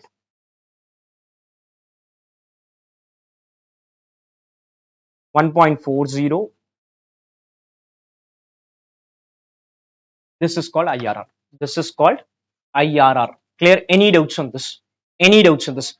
Now, this technique, the only problem I have in exam is what rate to start with, which most of the exam question will not make you struggle. They'll give below one table. From that table, you take up the rate and then start doing the IRR and then start doing the IRR. When we did cost of redeemable debt using IRR method, if you remember, below the question, some table will be there. Without that, though, difficult. Without that table, it is difficult for us to do the IRR calculation. Now, this table which you are doing practically has zero utility, because in the practical world, nobody is going to do this. You want to do IRR, put it in Excel sheet, or there are scientific calculator or financial calculators which will directly give the IRR once you put the numbers. Any doubts till this first? Okay, now coming back to concept book. IRR is the rate of return earned by the company. What is rate of return is R. At which what? NPV is 0. Moment student here NPV 0, they feel we are not earning anything. No, that's not the point. NPV 0 means inflow equal to outflow, and that means that R is the discount rate, that is what you are earning. R is the discount rate, that is what you are earning. Moment they see NPV 0, people think we are not earning. See, whenever you do a project NPV 0 means that project is earning exactly cost of capital. That project is exactly earning cost of, because cost of capital is the normal discount rate. Cost of capital is the normal. Once you get 1 rupee positive also, we say good project. 1 rupee positive also, it is a good project, which means it is earning more than the cost of capital. So if you do one discount rate and you get a positive NPV, IRR is more than the discount rate. IRR is more than the discount rate. And if you get a negative NPV, IRR is less than the discount rate. Start with an initial guess rate. That guess rate, we take it as 2/3 of ARR on average investment. 2/3 of ARR on average investment. How will I do 2/3 of ARR? Add up all the cash flow. That is the total profit. Don't get into ARR normal calculation. Add up all the numbers. That is called total profit. If you ask a businessman, he doesn't understand depreciation. He only knows one thing. 5,000 went out, 2,000, 3,000, 4,000 came in. Profit is 5 minus 5 plus 2 plus 3 plus 4. Minus 5 plus 2 plus 3 plus 4. Once you get the total profit, divide by 3 years, 4 years, 5 years, and divide by half of the initial. Half of the initial. Why not proper average investment formula? I don't want. This is none of this calculation you are going to do. Only calculator. Only calculator going to do. And then do 2/3 of that. Why 2/3? No logic. Why 2/3? No logic. Somebody will ask, no, I'll not do 2/3. I'll do something else. Your wish. Again, this working may not be even needed, if we are directly having the table below the question. We are having directly the table below the question. Increase discount rate if you get positive, positive plus negative minus, and apply the formula, and then apply the formula. Now the formula logic also and all will be very clear to you. Any doubts in this? Any doubts in this? And one more thing is, if you have only one outflow and one inflow, then maybe directly use this formula and solve it. R. Directly use the formula, and only one outflow and one inflow is there. What you can do? Future value is equal to present value into 1 plus R power n. Take a square root or take double square root. This is only possible if you have 2 years, 4 years. Power 3 means you can't do in your calculator. Power 3, your calculator can't handle. Cube root. Cube root is not possible in your calculator. So if you have one outflow, one inflow, one outflow, one inflow shortcut. And if you have perpetuity, then use the formula of perpetuity. Use the formula of perpetuity. What is the formula of perpetuity? Is present value of perpetuity is equal to perpetuity amount divided by rate of interest minus growth rate. That rate of interest is the IRR. That rate of interest is the IRR. This goes back to time value of money. We need to know what rate of interest to use. We need to know what rate of interest to use. Able to understand the concept? Any doubts on the concept? Clear? So I'll repeat the concept again. You will have year cash flow in the calculator, right? Minus 20 plus 10 plus 12, you get how much? Divide by how many years here? 2 years. Divide by half of 20. Half of 20 is 10 into 100 into 2 by 3. We got 6.67. Final answer is 6.4. Final answer is 6.4. Will it be always very close? No, not mandatory. This is just an approach to get that initial guess rate. Below the question, they already give the table, which is what I feel they'll give most of the time. They'll give the table. If they give the table, don't break your head on all of this. Start with one rate, start with other rate. One positive, increase the rate. Negative, reduce. Positive plus negative minus. Positive plus the rate, negative minus the rate. Then apply the formula. What is the formula for IRR? L1 plus NPV at L1 divided by NPV at L1 minus NPV at L2 into L2 minus L1. L1 means lower discount rate. L2 means higher discount rate. Any doubts on the concept? Tell us. Clear? Understood the concept? Once you do this, we apply the formula. One small example. NPV at 10% is 1250. 11% is minus 200. Best, if you give me this, I'll apply the formula. 10 NPV at L1 divide by NPV at L1 minus of minus NPV at L2 into L2 minus L1 into L2 minus L1. Able to understand this? Any doubts on the concept? I'm more interested in the concept level doubt. Any doubts here? Understood? Clear? Can we proceed? Any doubts on this? Okay, with this, our concept discussion on IRR is over. Any doubts on this? Any doubts on this part? Clear? Okay, let's take a break and then resume. Okay, I'll repeat the concept one more time. IRR is basically the rate of return at which inflow is equal to outflow. Technically, NPV is 0. Inflow equal to outflow. Technically, net present value is 0. In order to get this NPV becoming 0, I'll have to randomly try some rates that would ideally be given below the question. If not given, what we will do is we'll add up all the cash flow, plus minus, you keep doing it. That is called total profit, divided by the number of years, then divide by half of initial investment, then into do 2 by 3 and then do into 100, then do into 100. Closer to that could be your initial guess rate, and thereafter you can keep trying higher rate and lower rate. Positive plus the rate, negative minus the rate, one positive, one negative, and the formula is L1 plus NPV at L1 divided by NPV at L1 minus NPV at L2 into L2 minus L1. In order to do this also, base the basis obviously we have to get to cash flow. We have to get to cash flow. Without cash flow, nothing can be done. So initial set of question which we are doing, cash flows will be given in the question. As we proceed forward, the next segment will start where we have to calculate the cash flow and then do the questions. Any doubts in this? Clear? Okay. Let us now proceed to the rules for computation of cash flow. Around initial 40 minutes, let us understand the rules and all, and then we'll practice questions. Now, first, let's understand what a capital budgeting project does. There are two things which a project can do. Either it can increase revenue or reduce cost. Both are technically expected to improve profits. If you increase credit side, reduce debit side. So if a question says there is a reduction in expense, it is a inflow for us. Reduction in expense is a inflow for us.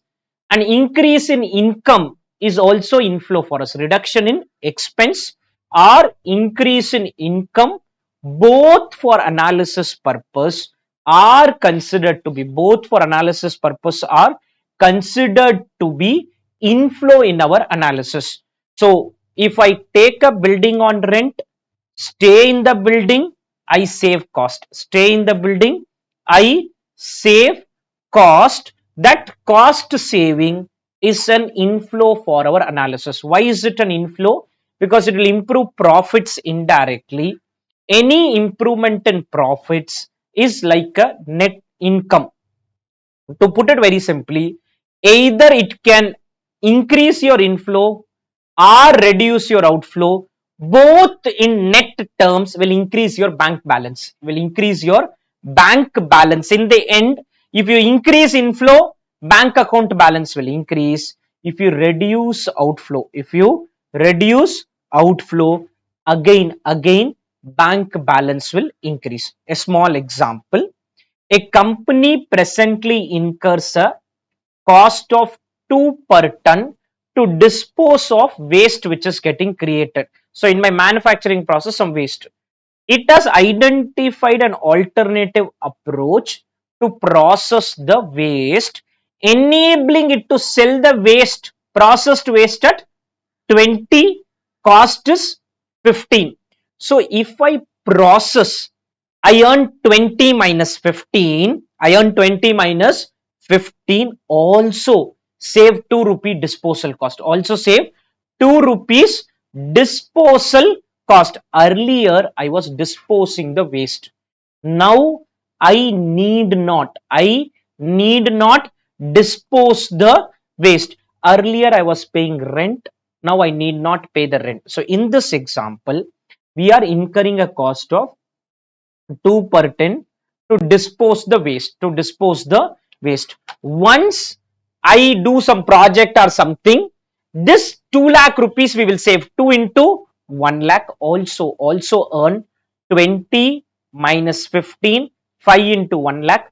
Put together 7 lakh is the net inflow. Put together 7 lakh is the net inflow, or put together 7 lakh is the net increase in bank balance. Clear? Any doubts on this? Now, any project visualizes this. There will be a initial outflow. What is that and all we'll understand. There will be in between cash flow. What is in between cash flow? Let's assume it's a 5-year project. Year 0, there will be an outflow. First to 5th year, first, second, third, fourth, fifth, every year we will earn something. And there's a terminal flow. Terminal flow means at the end of 5th year. Terminal flow is at the end of 5th year, we may get some inflow from the project. Terminal flow means once I bought a new car, initial outflow 10 lakh. I used it for commercial purpose. First year I earned 3 lakh. Second year I earned 5 lakh. Third year I earned 7 lakh. Fourth year I earned 6 lakh. Fifth year I earned 4 lakh. And at the end of 5th year, sold the old car for 1 lakh rupee. So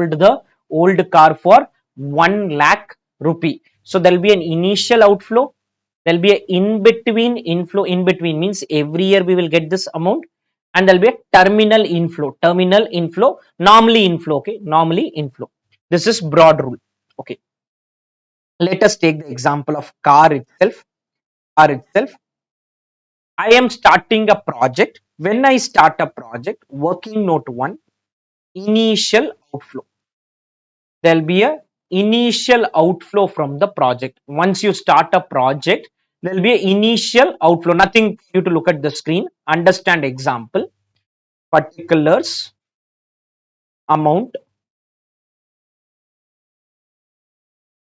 capital expenditure. I purchase the car. I purchase a car, 10 lakh. I purchase a car, 10 lakh rupees is the capital expenditure.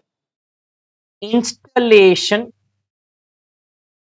charges, or in case of a car, some road tax, some insurance, everything you have to pay, whatever charges you are paying, assuming this is capitalized. Capitalized means in your books of accounts, you'll add it to the car value. Your accounting standard has rules and all. I'm not getting into that. Another 2 lakh went here. Apart from this, I'm going to use this car for, I'm going to let it out on, or I'm going to use it as part of Ola services. I will hire a driver, give him the car, tell him to use this car. When he uses this car, he says he needs some cash at any point of time. Sometimes, if you are using not in Ola, but if you are using somewhere else, you have to give some credit to your customer. So some money is needed for working capital. What is working capital? Current asset minus current liability. Current asset minus current liability. Assuming the working capital is 1 lakh rupee. Assuming the working capital is 1 lakh rupee. This is my initial investment. This is my initial investment. This is paid on day 0. Paid on day 0. There can be anything else also here. If you are paying whatever, what is initial outflows? What is paid on day 0? I purchased a car, did not make full payment. Whatever you paid, only right here. Whatever you paid, only right here. Whatever is paid, please write here. You have not paid for the car, please write it later, because we are working on calculating cash flow with the time. Cash flow with the time means year 0. What is the cash flow? Year 1, year 2, year 3, year 4, year 5. This is my initial outflow. Now, just give me a minute. Net got disconnected. Okay, we have purchased the car. On the car, we have spent 13 lakhs. Now, a question may say, is it a viable investment or not? And they may say, calculate payback, calculate discounted payback, calculate NPV, calculate IRR, calculate profitability index. Anything could be a requirement in the question. How do I compute them? I need year cash flow. In that, year 0 is negative 13. Year 0 alone is negative 13. Any doubts till this? Then comes working note 2, in between flow. In between flow means I'm going to use this car for year 1 till 5th year. I'm going to use the car for year 1 till 5th year. And in this period, I'm going to earn something out of the car. Particulars,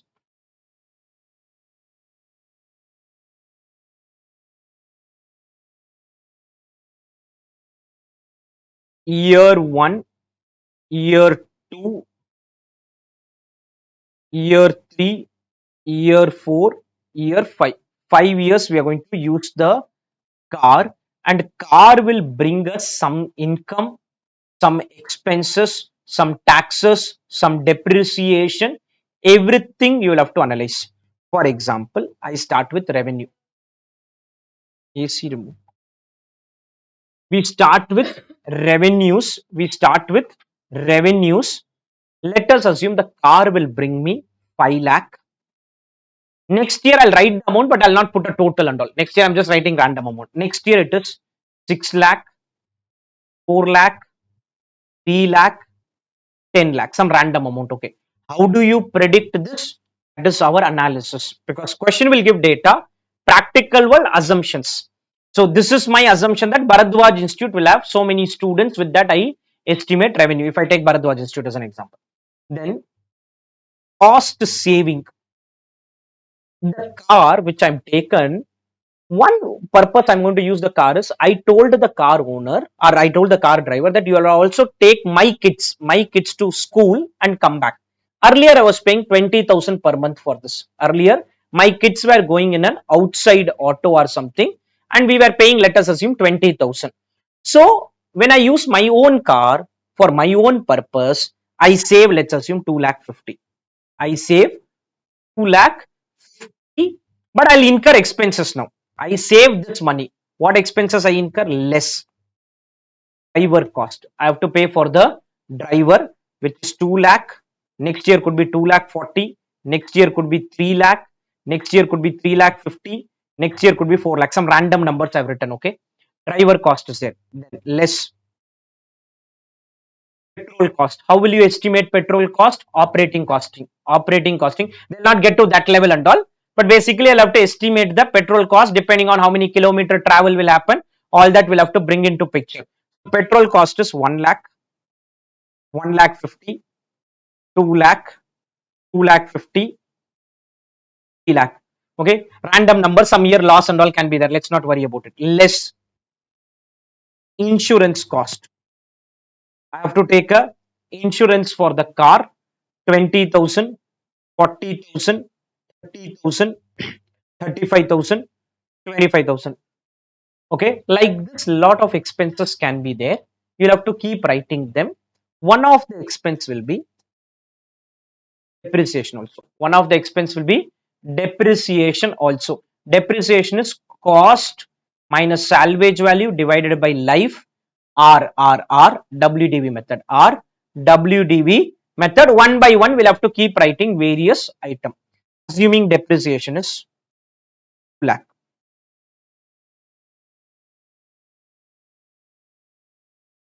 We will get profit before tax. Can you just tell me the first year number alone? Don't want year 2 number and all. First year number, plus minus, you do all that. 2 lakh 30. Second year random numbers. Let's not get into that. Loss can also be there. I'm not bothered as of now. Okay. Let's just understand the concept. So revenue is coming from the car. Cost saving is happening for the car. Driver I have to pay. Petrol I have to pay. Insurance I have to pay. Depreciation I have to pay. So depreciation I have to incur, not pay. Depreciation I have to incur. Profit before tax less tax at 50%. Let's assume tax at 50%. 115. I get profit after tax, add depreciation, 2 lakh. Doesn't end here. After this, sometimes there can be some balance sheet adjustment. P&L, all these are P&L item. What is balance sheet adjustment? I did not pay for the machine originally fully. If you have paid something now, you did not pay. What you paid is went in step 1. Less payment for car. I am yet to pay some 50,000. I paid now. I am yet to pay some 50,000 or whatever amount comes right here. Year 1 you pay, right year 1. Year 2 you pay, right year 2. Year 3 you pay, right year 3. Whichever year you are making the payment. Payment for car. Payment for car. Also less purchase of additional. This is not additional, will not happen. Additional car. I wanted to suddenly buy one more car. Or additional expenses which are capital in nature. What is capital in nature? Let's assume you bought tires. Tires you can't take to P&L if at all. If at all you can't take to P&L, then please write here. Whatever is capitalized. Till P&L, tax will come. Below P&L, tax does not come. So any balance sheet adjustment. What is balance sheet adjustment? Payment for a liability, purchase of a capital asset, payment for a liability, right here. You paid for the car, right here. You purchased additional car. Purchased additional car is very rare, okay? Very rare. But if assuming you have purchased additional car, right here 4 lakh.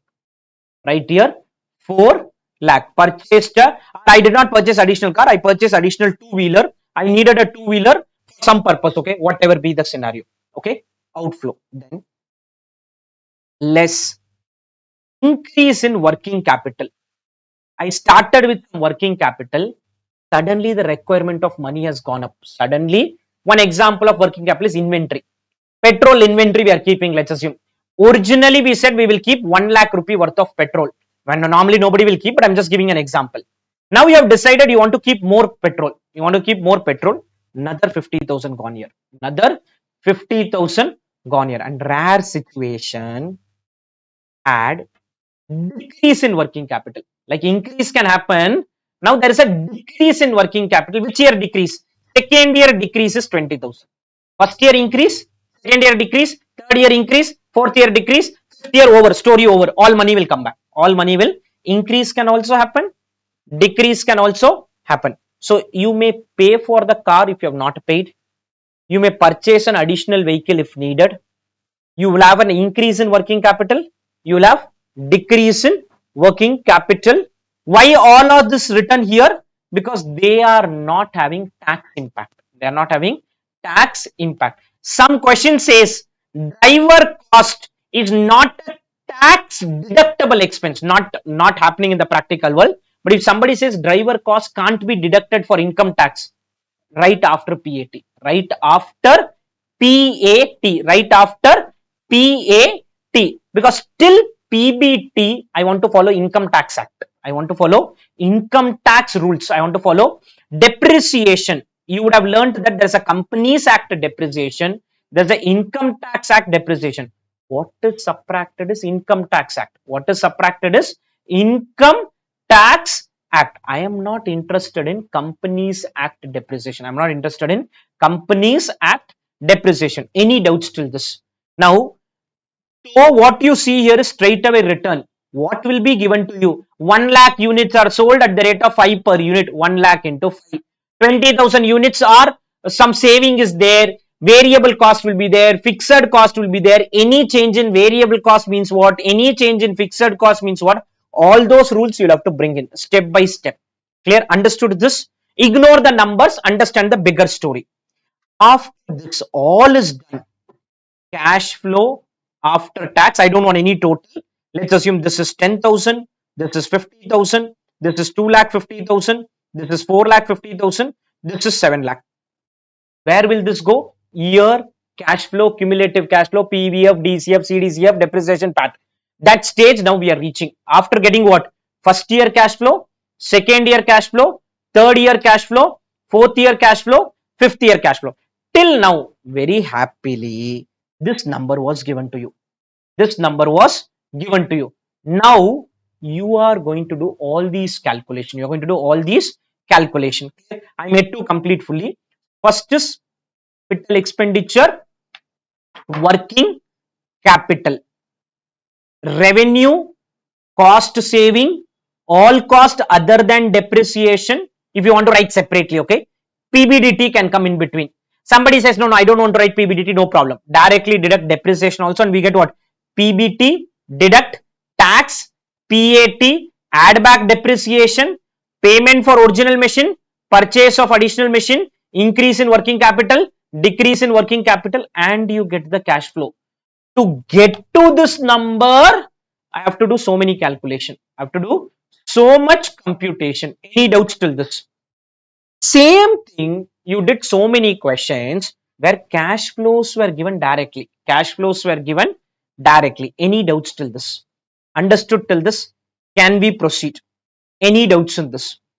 After this is done, working note 3, terminal inflow.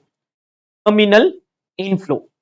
Whatever money is stuck in capital expenditure will come back as salvage value. Will come back as salvage value. Will the entire 10 lakhs come back? Salvage value can be some 20,000, 30,000. Whatever money is blocked in working capital, including the increase or decrease, will come back as the whole amount. Will come back as the, I purchase inventory of 1 lakh. Last year, sell that inventory. Last year, sell that inventory and take the money back. You had debtor of 1 lakh. Last year, collect the money from debtor, 1 lakh will come back. With the increase, decrease, with the increase and decrease. So last year, there are certain rules in the last year calculation. I'll explain that later. Salvage value, there's something called as net salvage value. You will understand. Salvage value, you get back 50,000. You get back 50,000. Recapture of working capital, original 1 lakh, extra 50, minus 20, extra 30, minus 50, all put together. In the end, 80,000 came back. In the end, 80,000 came back, including the increase or decrease, including the increase or decrease, and this is called terminal inflow. Terminal inflow is 1 lakh 30. Now, what will we do? We are going to put this in 8-column format if the question tells you to calculate everything, which is rare. They'll not ask you to calculate payback, discounted payback. So mostly we will do year, cash flow, PVF, DCF, and calculate net present value. Only net present value. Question tells you something else, please do it. Otherwise, only one answer. NPV, nothing else. We are not going to do any other computation, only NPV calculation. How will we do this? Year 0, I'll go to working note 1. I'll go to working note 1, negative 13 lakh. Year 0, negative 13 lakh. Year 1, I'll go to step 2. Step 2 is 10,000. Year 2, again step 2, 50,000. Year 3, again step 2, 2 lakh 50,000. Year 4, again step 2, 4 lakh 50,000. And year 7 lakh plus, I will get the terminal inflow. I'll get the terminal inflow, which is how much? 1 lakh 30. Once this is done, my problem is over. You want to do payback, add a CCF column. You want to do discounted payback, add a PVF, DCF, CDCF column. You want to do NPV, PVF, DCF.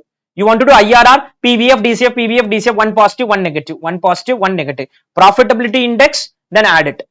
You want to do this one, what is that? ARR, then add depreciation and PAT column. All that, whatever the question asks. Whatever the question asks, please do that. Clear? Now we are going to learn how are these cash flows calculated. These are the basic rule which I've just told you to visualize it fully. So, participate now. What are the two outflows we have? Participate. Capital expenditure and working capital. Everyone has to say capital expenditure and working capital. Then we do in between flow. First item is called what? Revenues. We use the word incremental. Why incremental later? Okay. Revenues. Then cost saving. Then less all cost other than depreciation. We will get PBDT. Less depreciation.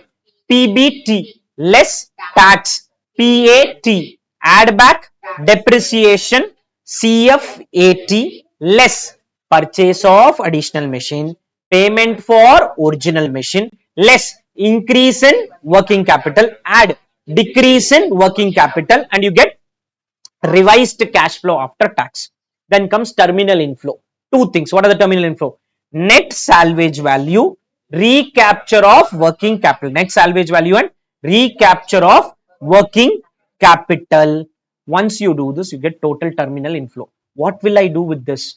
Club all of this together. Club all of this together and put what? Year cash flow, cumulative cash flow if you want payback.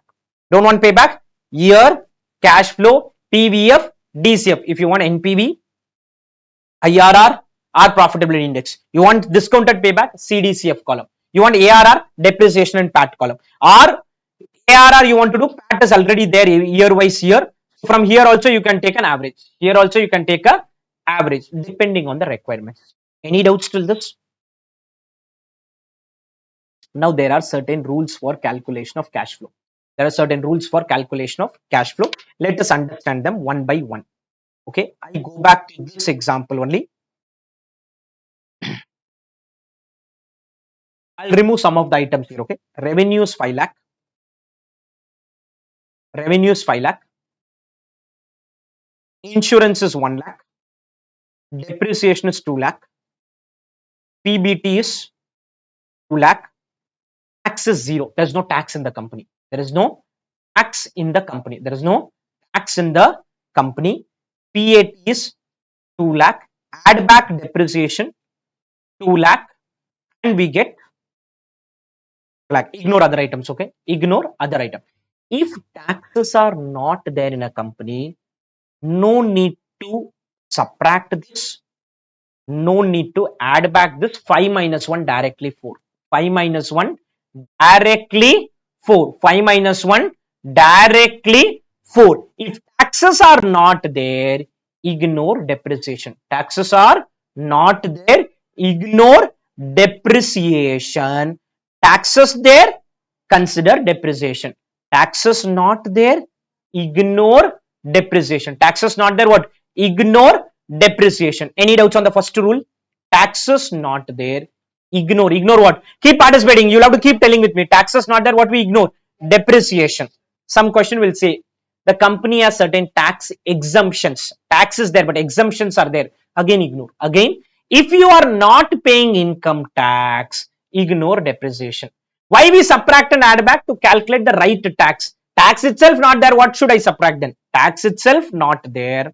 So relevant because of tax benefit. Irrelevant if the company has tax exemption, are taxes to be ignored. If the company has tax exemptions, are taxes to be ignored. Step by step we will go. Rules be very clear. Once the rules are clear, thereafter it is very simple. Clear? Any doubts on this? Okay. Next comes the next rule. The next rule we are going to talk about is on opportunity cost. Okay. I am buying a car. I am buying a car. Let us assume I am going to drive this car. I am going to drive this car for Ola purpose. For Ola purpose. No salary paid to self. No salary paid to self. So driver salary is removed. Driver cost is removed. No salary.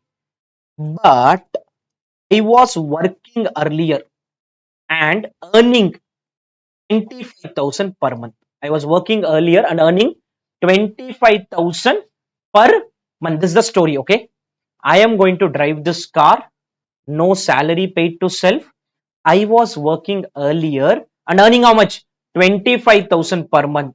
If I start driving the car, can I work also? Not possible. If only one thing you can do.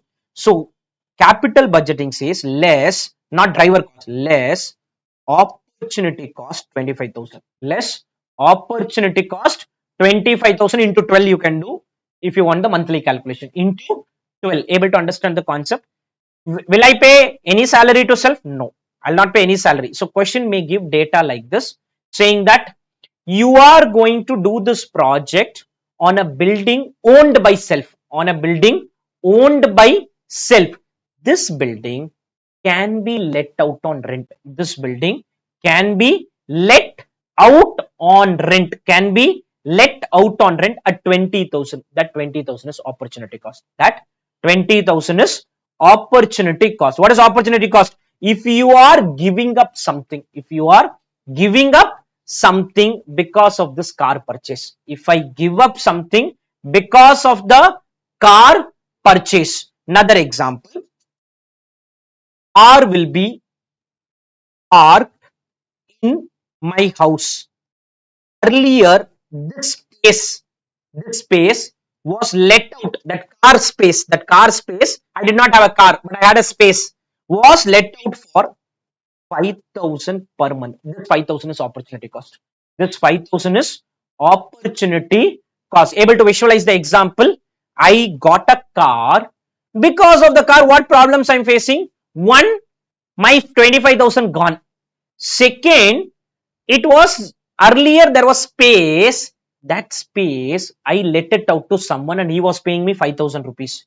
He did not have a space to park the car. I gave my house space and I'm losing this 5,000. I'm losing this 5,000. Sometimes they'll say the space was let out for 5,000 per month and the space was let out on post tax. Post tax rent. They use the word post tax rent. Very rarely they'll use. If it is post tax, deduct this after PAT. Deduct this after PAT, because PAT is post tax, this is also post tax. PAT is post tax, this also is post tax. Able to understand the concept? Very clear. This is opportunity cost. What is opportunity gain? Opportunity gain was this example. My kids were earlier going in a auto.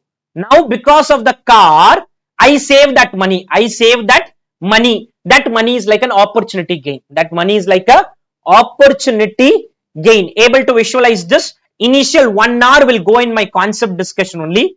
Then only I'll be able to take any problems. Any doubts till this? So opportunity cost concept is simple.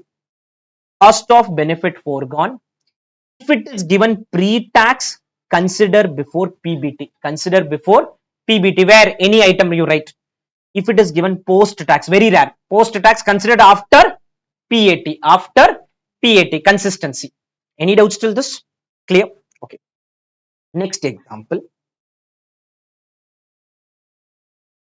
I am going to buy the car. I'm going to buy the car. When I'm buying the car, before purchase of the car, before purchase of car, I one agency, employed one agency.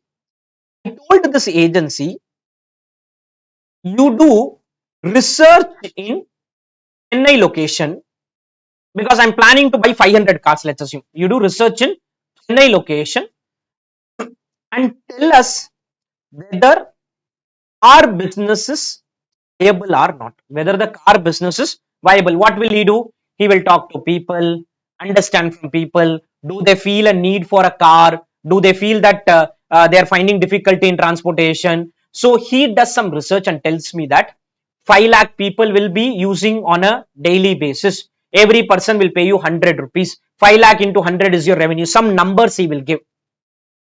For this, I have to pay. I have to pay. He gave the report. He gave the report. I paid 10 lakh rupees. I paid 10 lakh rupees to this guy. He did a research and all and gave me a good report. Gave me a good report. Good report does not mean it is good for me. He just gave a realistic report. The realistic report tells me that car business is not viable. The realistic report tells me that car business is not viable. Do I need to pay 10 lakh? Yes, no. He has done his work. Whether car business is not viable, that is not headache. Report says car business is viable. Report says car business is viable. Do I need to pay 10 lakh? I have to pay him. So what they say is this is a sunk cost. Whether you do the car business or you don't do the car business, you have to pay this 10 lakh. Ignore this in the analysis. Ignore this in the analysis. Whether you take up this work or you don't take up this work, can I tell the other guy saying that no, I'm not doing the business, I'll not pay? He will not agree. He is not going to 100% agree to this. I cannot go to the movie theater and say, I did not go for the movie, you return the money. I went for the movie, you don't return the money. I went for the movie, don't return, and I did not go return. He says nothing doing. Whether you go for the movie or you don't go for the movie, it is a sunk cost. I am not going to return the money. I am not going to return the money. After this, I want him to do one more research, which is futuristic. That is relevant. Futuristic, that is relevant. Already done, sunk cost. Already done, sunk cost. Another example, pharma company, cancer drug. I am developing a cancer drug. 500 crores spent already. 500 crore spent already. With this research, I may decide to do the pharma product. I may decide not to do. Whether I do, I don't do, this is a sunk cost. Whether I do or I don't do, it is a sunk cost, and sunk cost is ignored in the cash flow. Sunk cost is ignored in the cash flow. Concept is very simple. Because you purchase the car, is this extra income, extra expense? Yes, extra. Is this extra? Yes. Is this extra? No. This is not extra because of the car. Because even if you don't do the business, you have to pay this. Even if you don't do the business, concept is sunk cost, historical cost, irrelevant. Sunk cost or historical cost is irrelevant. cost of an item which has already been incurred, whether what, paid or not, whether paid or not, please ignore it, whether paid or not, please what, ignore it. Example, market survey, R&D cost, market survey and R&D cost. I tell you that please do one survey among the CA inter students and give us a report, and I told I'll pay you 10,000 rupees. Whether your report is useful in the sense I'm doing that next batch or not, I have to pay you 10,000. I have to pay you, provided you have done your work. Work done, sunk cost. Work done is sunk cost. Able to understand till this? Any doubts on this? Three concepts we have learned till now. Participate. What is the rule of depreciation? No looking at your screen. You only have to look at me. What is the rule on depreciation? If tax rate is there, relevant. Tax rate not there, irrelevant. What is the rule on opportunity cost? First, relevant, irrelevant. Relevant means it will come in the cash flow. Relevant means it will come in the cash flow. Then what is the rule? If it is given before tax, before PBT. After tax, after PAT. After PAT. Next rule, sunk cost. Relevant, irrelevant. Irrelevant, story over. Irrelevant means story over. No before tax, after tax, story and all. Done? Okay. Next thing is, let us assume this car is coming as part of Bharadwaj Institute. Car is coming as part of Bharadwaj Institute. We are starting this business. You are the cost accountant. Moment I said I'll do this business, you said OAR 20% of revenues. OAR 20% overhead absorption rate. Whatever revenue you generate, take overheads 20%. I argue saying that no, we don't incur any overheads for this business. Car business, no overheads incurred, let's assume. But still costing will tell what? 20%. Capital budgeting says if you do this, irrelevant. Please ignore this. Irrelevant. Costing will tell you 20% of revenue. Where is this 20% coming? Overheads chapter. Overheads chapter we learned something called as overhead absorption. Or it may say OAR is equal to 50 rupees per trip. Every time car goes, or let's take 5 per kilometer. Every kilometer 5 rupees is the overhead expense. Whereas I am arguing no expense at all. Costing will still tell. Our best example, I'm taking evening classes. Evening classes, we don't incur any extra cost. Let's assume no extra cost. But still cost accounting will tell admin put some amount. Every expense it will keep charging there. Using what rule? Using the rule of OAR. This is first point. I understand that there are some specific overheads I incur for car business. Specific overhead. Some expenses I'm incurring only for the car business. Let us assume that is 50,000. And 5 per kilometer is only 10,000. Ignore 10,000 but consider 50,000. Ignore 10,000 but consider 50,000. Consider 50,000. If you're specifically incurring evening classes, I start. Evening classes, I need one admin person extra. One admin person extra only for what? Evening classes. He may do morning some work also. But he specifically needed for evening. His entire salary will be treated as an overhead of the evening classes. Will be treated as overhead of the evening classes. Cost accounting, what will do? Salary, morning some amount, evening some amount, afternoon some amount. It will keep distributing. We are not bothered about all of that. We are not bothered. If you are incurring specifically because of the car business, consider it as an expense in the calculation. Some question will say apportioned overheads. Ignore.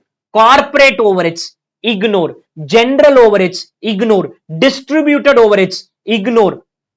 What will you consider? If you incur anything specifically for this project or incrementally for this project, consider. Specifically for this project or incrementally for this project, consider it. There are a lot of rules. I'm going one by one. Once I go through all of it, I'll explain again. Okay. Specific or incremental, consider it. Now, when we do a problem, you need to remember all these rules. You need to remember all these rules and then do the question. Because after 10 question, I will be talking about this in one problem. At that time, you would have forgotten. That will not work. You have to be clear on the rules. Any doubts on this? Understood? rule I've already explained. Working capital is the money required for smooth functioning of operation. Initial working capital outflow in year 0. Initial working capital is outflow in year 0.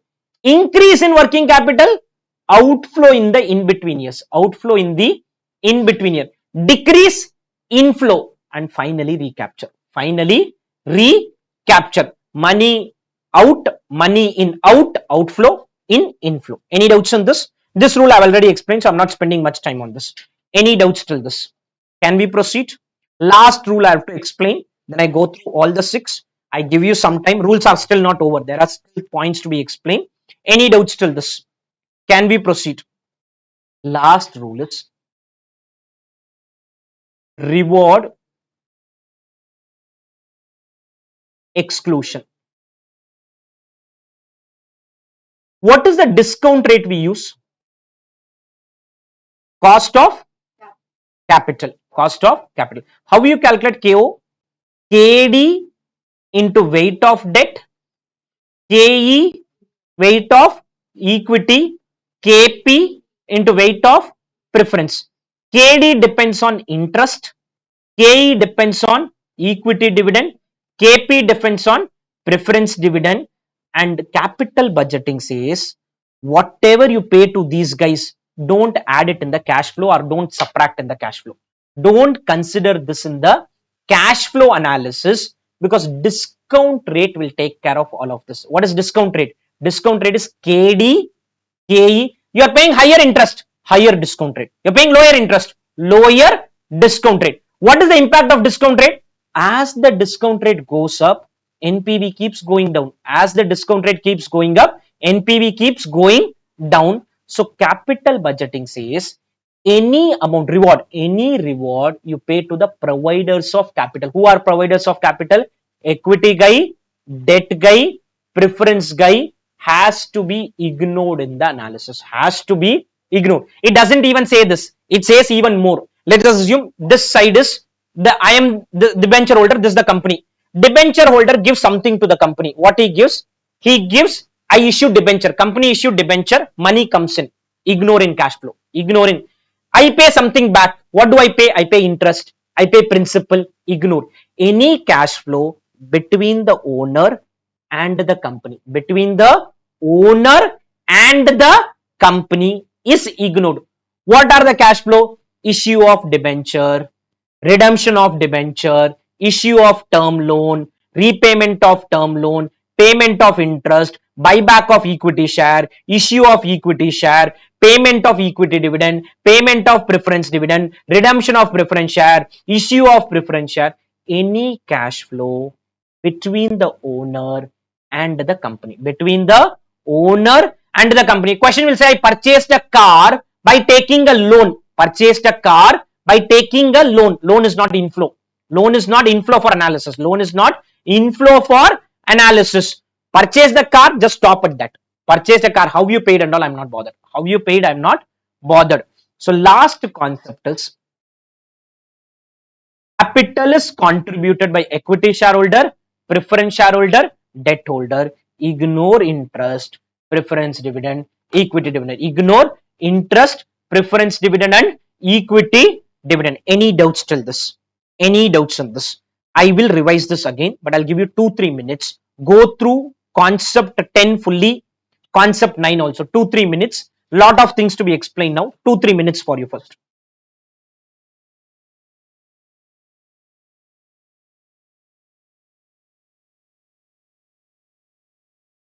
Okay, I will explain it again. You participate along with me. We understood there are 3 steps. What is the step 1? Participate, initial, outflow. What are the 2 items there? Capital expenditure, working capital. Step 2 is called in between flows. In the in between flow, first item is called incremental revenue, cost saving, less all cost other than depreciation, PBDT, less depreciation, PBT, less tax, PAT, add back depreciation, less increase in less purchase of additional machine, payment for original machine, increase in working capital, decrease in working capital. Add that alone, add. Step 3 is called terminal inflow. What are the two items there? Net salvage value, recapture of working capital. In rules, we learned depreciation is a non-cash item, but because of tax benefit, it is relevant. Because of tax benefit, it is relevant. No tax, irrelevant. No taxes, irrelevant. Opportunity cost, relevant, irrelevant. Relevant. If it's given pre-tax, before PBT, given post-tax, after PAT. Third item we learned is sunk cost. Relevant, irrelevant. Relevant, irrelevant. Irrelevant. Overheads, relevant, irrelevant. Category. Apportion, general, corporate is irrelevant. Specific or incremental is relevant. Working capital, year 0 outflow, year 1 to 3 can be an outflow or inflow, and at the end of the life, it will come back, which is called recapture of working capital. It is called recapture of working capital. And any reward paid to the providers of capital, any reward paid to the providers of capital is to be ignored. Clear? Any doubts on the rules till this? A new project has been apportioned factory overheads of 100 lakh. Factory overheads include apportionment of general factory overhead except to the extent of insurance charge of 90 lakh payable on this venture. Now tell me, in this is 100 relevant, 90 relevant, 10 relevant, 190. Read that line properly, understand the meaning, and then tell me what is relevant. What is relevant in this? Understand the meaning clearly, you'll get the answer.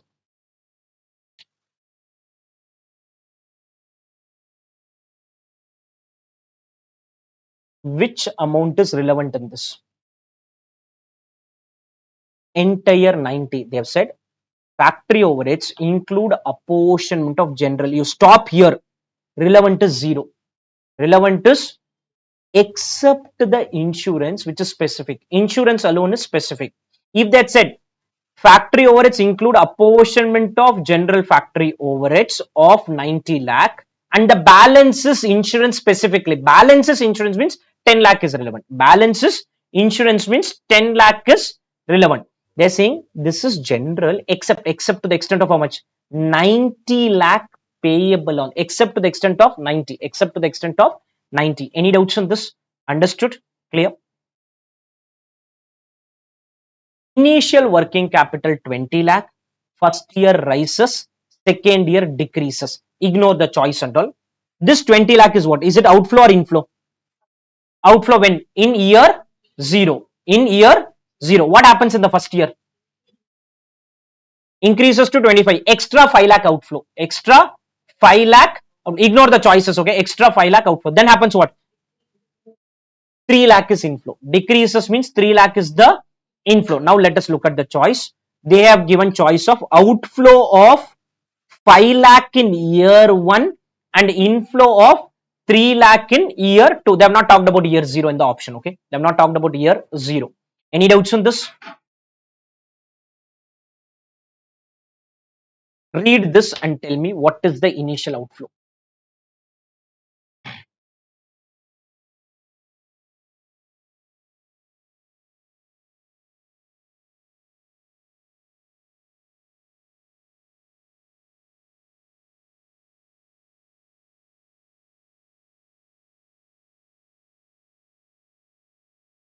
First question, is 2 lakh a relevant outflow or no? Participate, relevant outflow or no? No. Invested over. 10 lakh a relevant outflow? Machinery extra expense. 4 lakh a relevant outflow? 10 plus 4 is the outflow.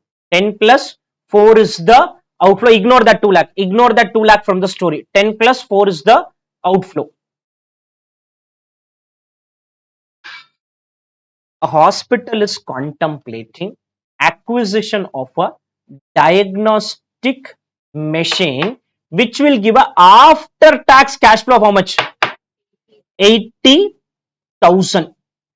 Currently it is outsourcing the diagnostic work, earning commission income of 20,000. Applicable tax rate is 40%. Can you tell me what does this item mean? This is an opportunity cost. This is a why opportunity cost? Earlier, I went to Apollo Hospital. They did not have the machine. So they used to write in a slip and give.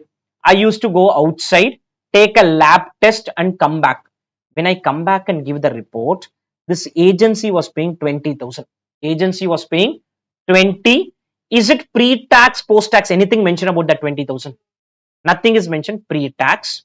This 80,000 pre-tax, post-tax. So 80 post-tax minus 12 post-tax. What is 12? 20 minus 40%. Both post-tax. Both.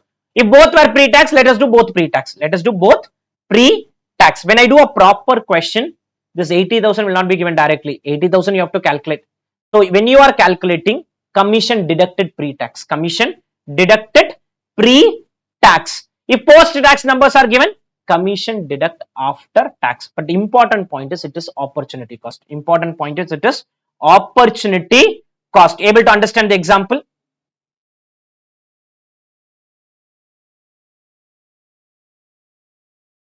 Read this and let me know.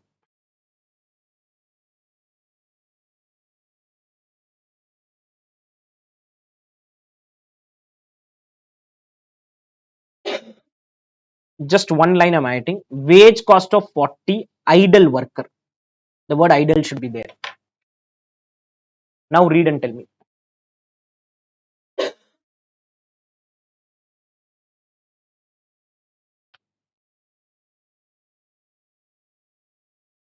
I'll explain it, but you take a view. What is the answer? The word idle should be there.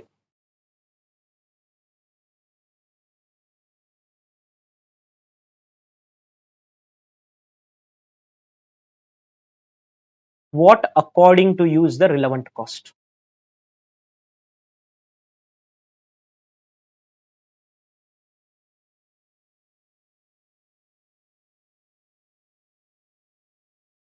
You've read the line. This will come as part of a bigger question later. What according to you is relevant in this? Listen, I'm going to pay 100. Indirectly in this 100, what will happen is there are people who are sitting idle in the company. There are people who are sitting idle in the company. I shift these people to this work. When I shift, I need not pay them anything extra. Already I was paying them. Already I was paying them. So I need not incur 100. I can incur 100 minus 40 and incur only what? 60 because they're idle workers. If they're not idle workers and you are not paying them, you are not paying anything to them, then the story is different. There are people who are sitting idle. Bharadwaj Institute tells me to do one more batch, and for that they are not going to pay me anything extra because I'm idle as of now. For that new batch, faculty cost is 0. For that new batch, the faculty cost is 0. Assuming I'm in salary payment is there.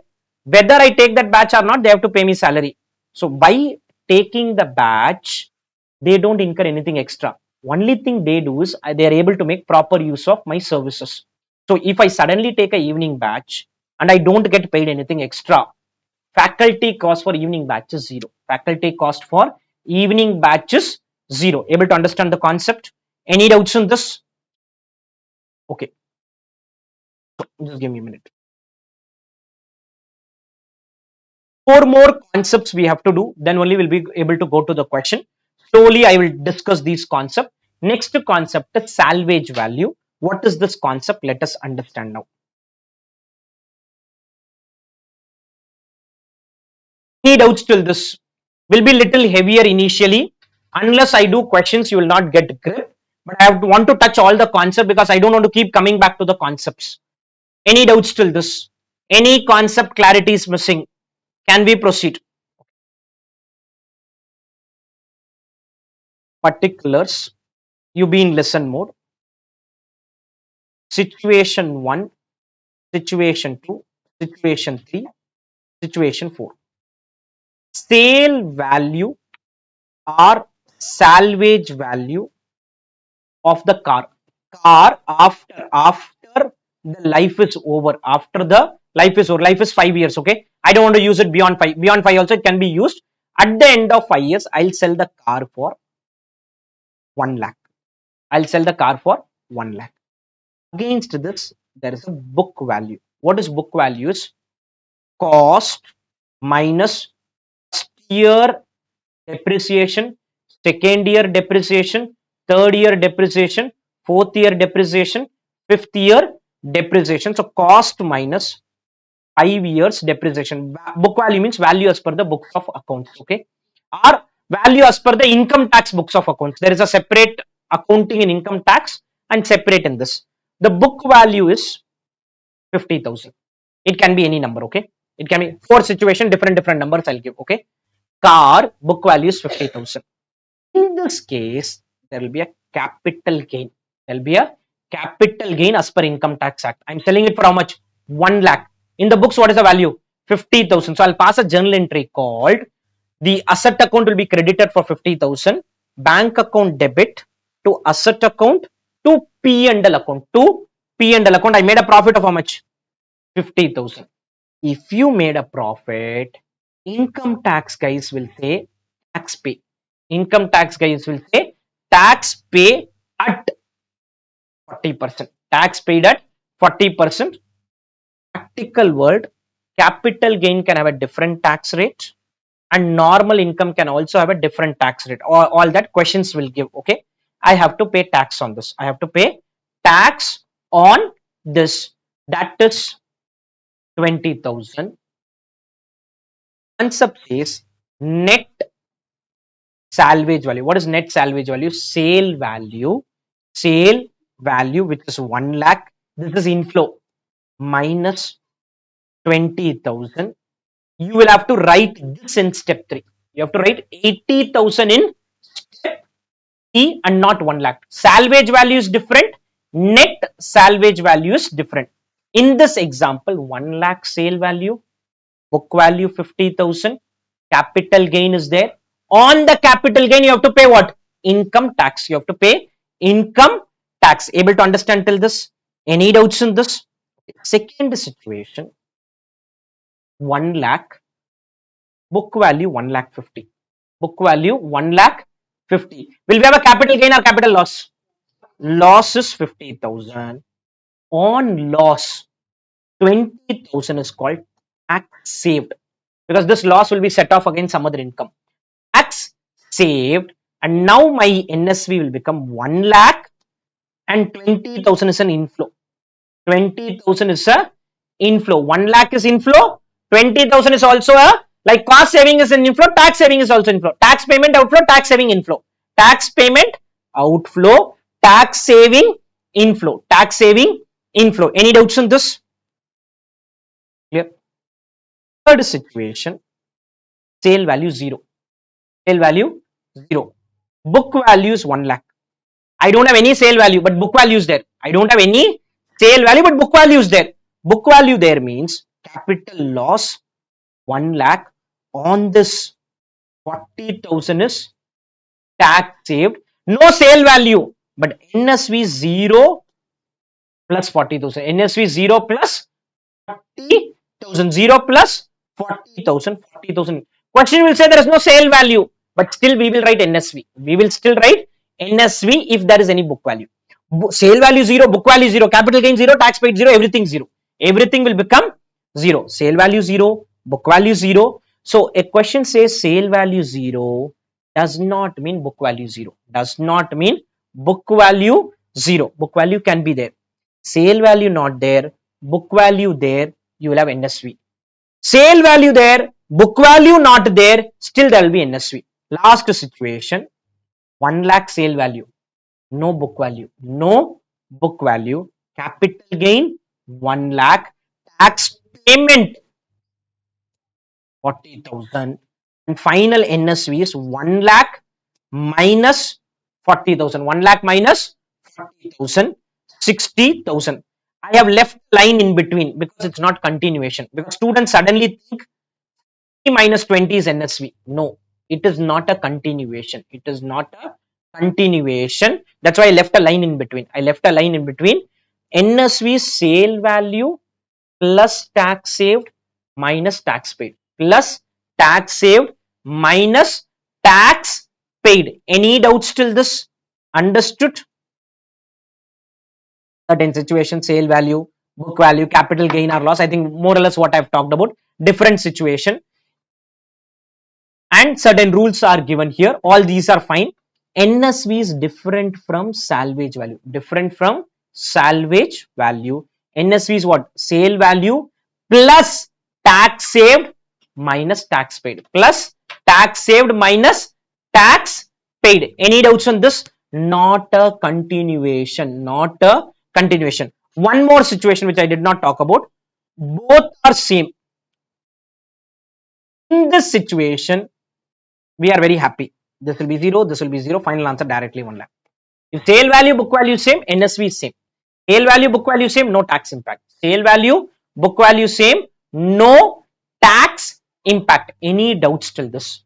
With this, concept 11 is over. Any doubts till this?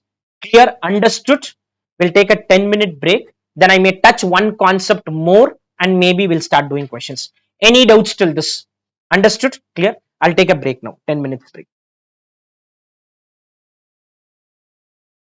Okay. I'll do one more concept and then we get to the questions discussion. Totally 3 more are there, but one more is important. Treatment of losses. Whenever a business is there, losses are part and parcel of the business. So, 3 things can happen here. I go back to this example, that car example. Let us assume loss is 1 lakh, 50,000 profit, 1,50,000 profit. Okay. First situation, it says it is an existing profit making company. An existing profit making company can immediately set off this loss, against some other profit. If you make profits and you are making losses, this loss will be immediately set off, against some other profit. So in this situation, if you make a loss, you will have tax saving, 50,000 tax saving, 25,000 tax payment, 75,000 tax payment. What will happen to this? Losses will reduce, profits will also reduce. Losses will also reduce, profits will also reduce. First situation is you are an existing profit making company. This loss set off against some other profit. This loss set off against some other profit and you get tax saving. Second, they say losses cannot be carried forward, cannot be set off, cannot be carried forward, cannot be set off. No benefit and pay tax on this. If you cannot carry forward and you also cannot set off, cannot carry forward. See, set off means you will learn in income tax anyway. Set off basically means whatever losses you are generating, you set off against some other income, So if I have an income, set off immediately. Question says you cannot carry forward. Also, no income is there. Then that 1 lakh you don't get any gain. No get. Third situation, losses can be carried forward and be set off against future profit. Losses can be carried forward and be set off against what? Future profit. How much is the loss we have here? 1 lakh. How much is the profit next year? This 1 lakh set off against this 50,000. Don't pay any income tax. Don't pay any, no tax saving originally, but don't pay any tax in the first year. Don't pay any tax in the first year. How much was the loss we had? 1 lakh. How much the profit we made? 50,000. I still have another 50,000. That another 50,000 adjust it here and pay tax on the balance 1 lakh at 50%. Pay tax only on 1 lakh. What is 1 lakh? After my 50 removed, another 50 removed, pay tax and profit after tax is 1 lakh. Profit after tax is 1 lakh. PBT is also 1 lakh 50, but taxable income is 1 lakh. Taxable income is only 1 lakh. Taxable income goes down if you carry forward and set off. Some students think that this 50,000 income is 0. No, income is 50,000. Tax is 0. PAT is 50,000. PAT is 50,000. Next year PBT is 150, but tax is paid only on 1 lakh. Tax is paid only on, income does not go down. Tax is paid on 1 lakh. Income does not go down. Tax is paid on 1 lakh. Income does not go down. Tax is paid on 1 lakh. Let us understand this. Existing profit making company, immediate tax saving. Loss carry forward and set off against future. No carry forward, no set off, no benefit, no benefit. Now coming to this example, how much is the loss in the first year? Loss of any year will be set off from the profits of subsequent 2 years. Year 2, what is the profit? Can I set off entire amount here, that 80,000 which I've got? I can set off 50,000. Will I pay any tax in year 2? So PBT 50,000, tax 0, PAT is 50,000, year 2. Year 3, what is the income? Do I need to pay tax on 120? No, I will pay tax on only 90,000. I'll pay tax only on 90. What is 90? From the 120, another 30,000. Income does not go down. Income is 120 only, but tax is paid on what? 90,000. 90,000 at 30% is what? 93. Some students in a hurry will put 63. 63 is 90,000 minus. It's not the number. Number is 120 only, but tax is paid on 90,000. Number is 120 only. Tax is paid on 90,000. Clear?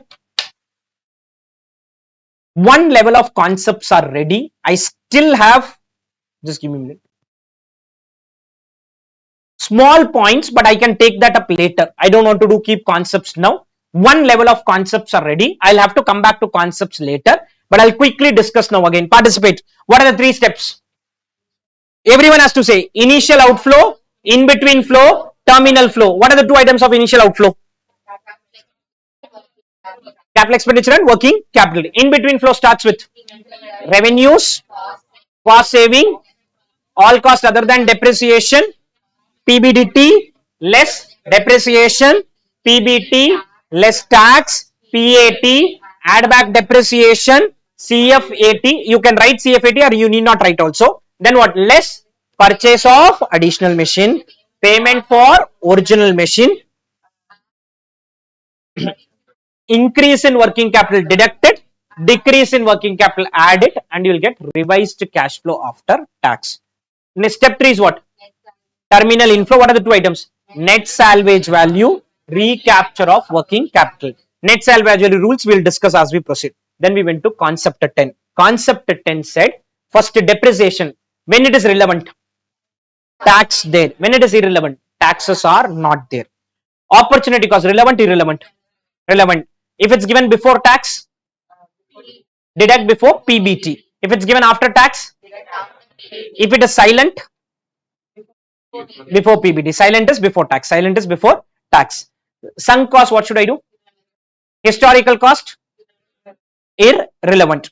Apportioned overheads, corporate overheads, general overheads, incremental overheads, specific overheads, distributed overheads, corporate overheads, irrelevant. Clear? Any doubts in this? Then we saw increase in initial working capital requirement. Where do we write? Year 0. Increase in working capital, year 1. Year 1 to whatever increase in working capital, year 1 or 2 outflow. Decrease in working capital, year 1 to 3, and finally everything will come back. That is also decrease, but that's called recapture. The word is recapture. You can also call it as decrease, but everything will come back in the end. Everything will come back. And then reward paid to the providers of capital. Reward paid to the providers of capital. Ignore or consider? Ignore. What do we ignore? Equity dividend, preference dividend, interest, repayment of loan, redemption of preference share, issue of preference share, buyback of share. Everything is ignored. Everything is ignored in our analysis. Any doubts on this? NSV calculation. We start with what? Sale value, deduct book value. What is book value? Original cost minus depreciation for so many years. After you get the book value, you calculate what? Capital gain or capital loss, tax paid or tax saved, leave a line NSV. What is NSV? Sale value plus tax saved minus tax paid, plus tax saved minus tax paid. Then we went ahead and saw this was one stage. After once this was over, we saw the last concept, which is on the income tax side. What we learned on the income tax side is, if you are an existing profit making company, normally less tax, but that time add tax will happen. Add means it is a saving. It is a saving. We'll put plus in the symbol. We'll put plus because it's a tax saving. Sometime you carry it forward and set off against future income. So what happens there is, it is not inflow, but it will reduce your tax outflow. It will reduce your tax outflow in future years. Reduce your tax outflow. No carry forward, no existing profit, no benefit, no benefit. Any doubts till this? Any doubts on this? So we are done. Concept 11 is done, 12 is done, 10 is done, and 9 is done. Any doubts on this? Any doubts? One concept I think I got missed out or something, a concept called incremental. What is incremental is very simple. Anything we evaluate, we follow a principle called incremental. For example, Bharadwaj Institute is opening one more branch. Now, when I do cash flow analysis, let's assume revenues of Bharadwaj Institute is today 100. Because of that branch 120, in the analysis 120 minus 100 will come. In the analysis, you can't say entire 120 is because of that branch. 120 minus 100. Cost today is 50. Post branch it is 55. 55 minus 50 is called incremental cost. Incremental revenue, incremental cost, if at all they give any data. If they don't give any data, whatever is given is incremental. Whatever is given is incremental. Any doubts till this? We are kind of ready.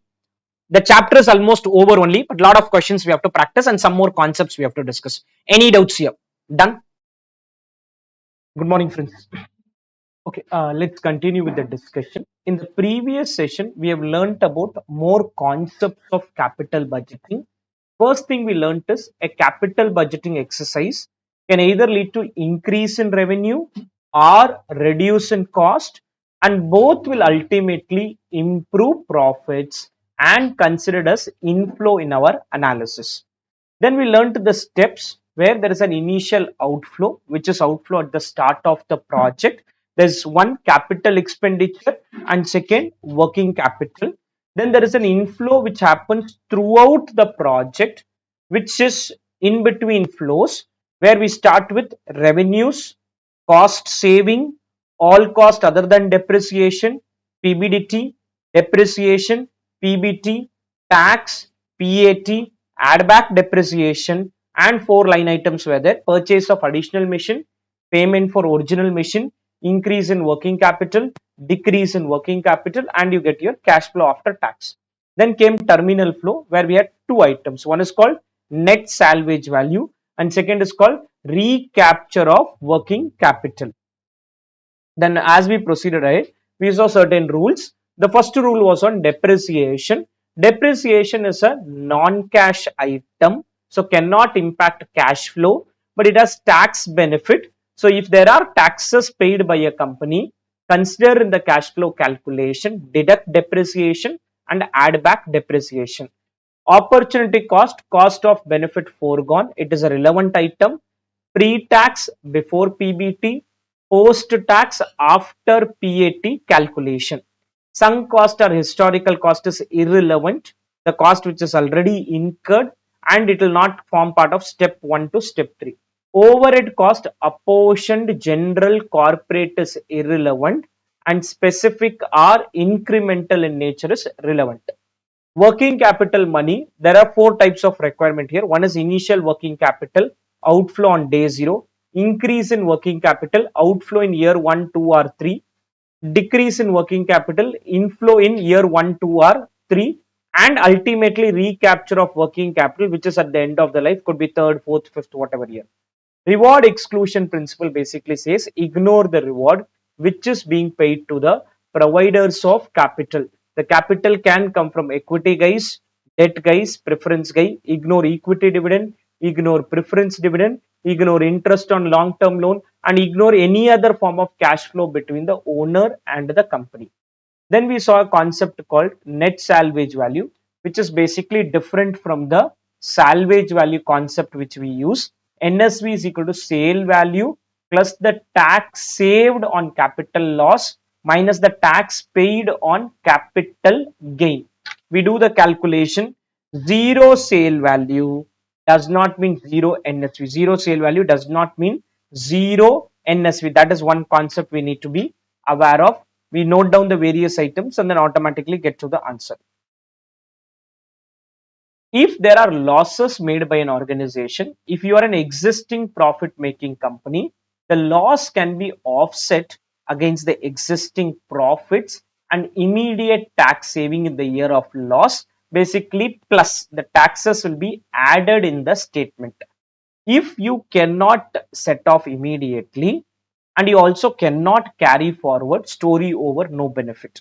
If you can carry forward, then the next year's number PBT will remain as it is, but the tax will not be paid on PBT. The tax will be paid on PBT minus the carried forward loss. Minus the carried forward loss. Any doubts on this?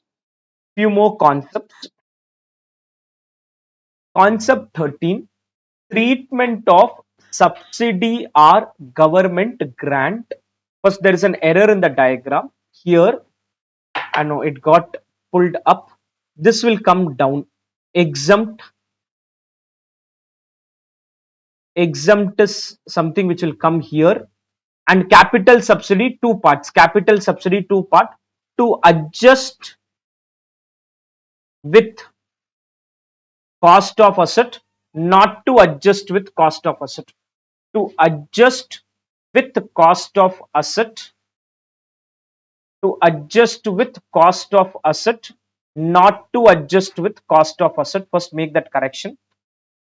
The diagram got little wrong there. To adjust with cost of asset, not to adjust with cost of asset. Taxable inflow before PBT, exempt inflow after PAT. Taxable inflow before PBT, exempt inflow after PAT. Then I'll explain what is it all about. Inflow before PBT, inflow after PAT. Capital subsidy to adjust with cost of asset, not to adjust. Taxable inflow before PBT, exempt inflow after PAT. Now let's understand this. See, whenever I do any project, government, the state government or the central government can give me some subsidy or government grant. Somebody tells us that you please open one more branch in Chennai. Government will give me 5 lakh rupees for that. That's called government grant. Now, this government grant, according to your accounting standard, has certain rules, and based on that rule, this can either form part of the reserves or be reduced from the cost of the asset, or be reduced from the cost of the asset. There are certain rules. We need not get into those rules. But whatever subsidy comes to open one new branch, I get some subsidy. This subsidy, I can reduce it from the capital expenditure or from the fixed asset. If I reduce it from fixed asset, then the depreciation value will be lower in future. I buy a new car, electric vehicle I buy, government will give me some subsidy. I will reduce it from the car value. I'll reduce it from the car's asset value. This is assumption based. Revenue subsidy is government says you open a branch, every student joins your academy, you give them 50% discount, and that 50% we will pay you. That 50% we will pay you. You please reduce the fees of every student, and government wants to encourage education and they are going to pay us 50%. This 50% which the government pays can be of two types. It can be a taxable subsidy or an exempt subsidy. Taxable inflow before PBT, exempt inflow after PAT. I'll explain again. Very simple example. We opened this academy. Government paid us 20 lakh rupees for this. I have purchased lot of fixed asset, or I purchased this building itself. From the building value, reduce 20 lakh rupee. From the building value, reduce 20 lakh rupee and charge now depreciation on the lower amount. That's one option. or the other option is instead of reducing it from the cost of the asset, we recognize it as separately one reserve. So it all depends on what journal entry we are passing. Bank account debit to reserves account is one entry. Bank account debit to fixed asset account is second entry. If you do bank account debit is clear because money came in. If you do fixed asset value will go down. If you do reserves will get created. Which accounting we follow depends. Okay, there is no clarity on this, but based on change in assumption, answer will undergo change based on change in, where is the change? Not in step 1. Step 1 is inflow only. The change will happen in step 2. What is step 2 is depreciation calculation. You change depreciation, cash flows will change. Revenue subsidy, every student joining Bharadwaj Institute, we are giving you 10,000 lower. Why? Because government pays us this 10,000. If government pays this 10,000 to us, we have two ways of seeing this. Government says we will pay, but it's a taxable income, you have to pay tax on this. Then it will be for PBT. If they say no, it's an exempt income, then after PAT. Any doubts on this? Able to understand this concept? Clear? Okay. One exam question, they used a term called cash. This is not a very big concept. Cash flow before tax. Cash flow before tax. Now listen, if there is some cash flow, if there's anything like a cash flow, is depreciation subtracted in cash flow or not subtracted? If somebody says there is a cash flow, would depreciation be subtracted or not in the cash flow? No, not possible because depreciation is a non-cash item. So if you say cash flow before tax, cash flow is already before depreciation and also before tax, it becomes what? PBDT. It becomes profit before depreciation and tax. So one exam question, they say the company earned a cash flow before tax of so much. What you need to do? In our format, write it as PBDT, deduct depreciation, PBT, deduct tax, PAT, add back depreciation, CFAT. One exam question said net cash flow after depreciation. I don't know why they use the word after depreciation, but they've used it. Cash flow can't be after depreciation, but they've used the word after depreciation, but before tax. ICAI took it as PBT. This is technically a wrong wording, but if at all it comes net cash flow, moment you say cash flow, depreciation can't be subtracted. I don't know why they use the word net cash flow after depreciation, but before income tax. ICAI took it as PBT. ICAI took it as PBT. Any doubts on this? Understood till this? Clear? Okay. Now, yesterday we did some examples I was showing you. In this example, let us take this insurance is like this 1 lakh, 120, 130, 150, 2 lakh. Now, question says the insurance amount is not paid is not paid in that year. It is outstanding and paid in the next year. Outstanding, very rare, but I'm just giving an example. Outstanding and paid which year? Next year. Or second year insurance is paid in advance first year. Either there can be an outstanding or there can be a prepaid Two things. Okay. Now let us assume year 1 I did not pay the insurance. Year 1 I did not pay the insurance, but I've incurred the expense. Income tax will say accrual concept. What is accrual concept is whether you pay or you don't pay, you can subtract in your profit. So in case a situation comes where expenses are paid next year, are paid in advance, please follow this till PAT. Till PAT, follow whatever we are doing. After this, what you need to do is add back insurance not paid. Add back insurance not paid because you did not pay. So what will I add back? 1 lakh, 120. I did not pay this. I did not pay this amount. Please add back what?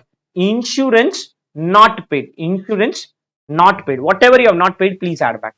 Less insurance paid. What did I pay? First year I did not pay anything. First year I did not pay anything. Second year I paid 1 lakh. Second year I paid 1 lakh. Third year I paid 120.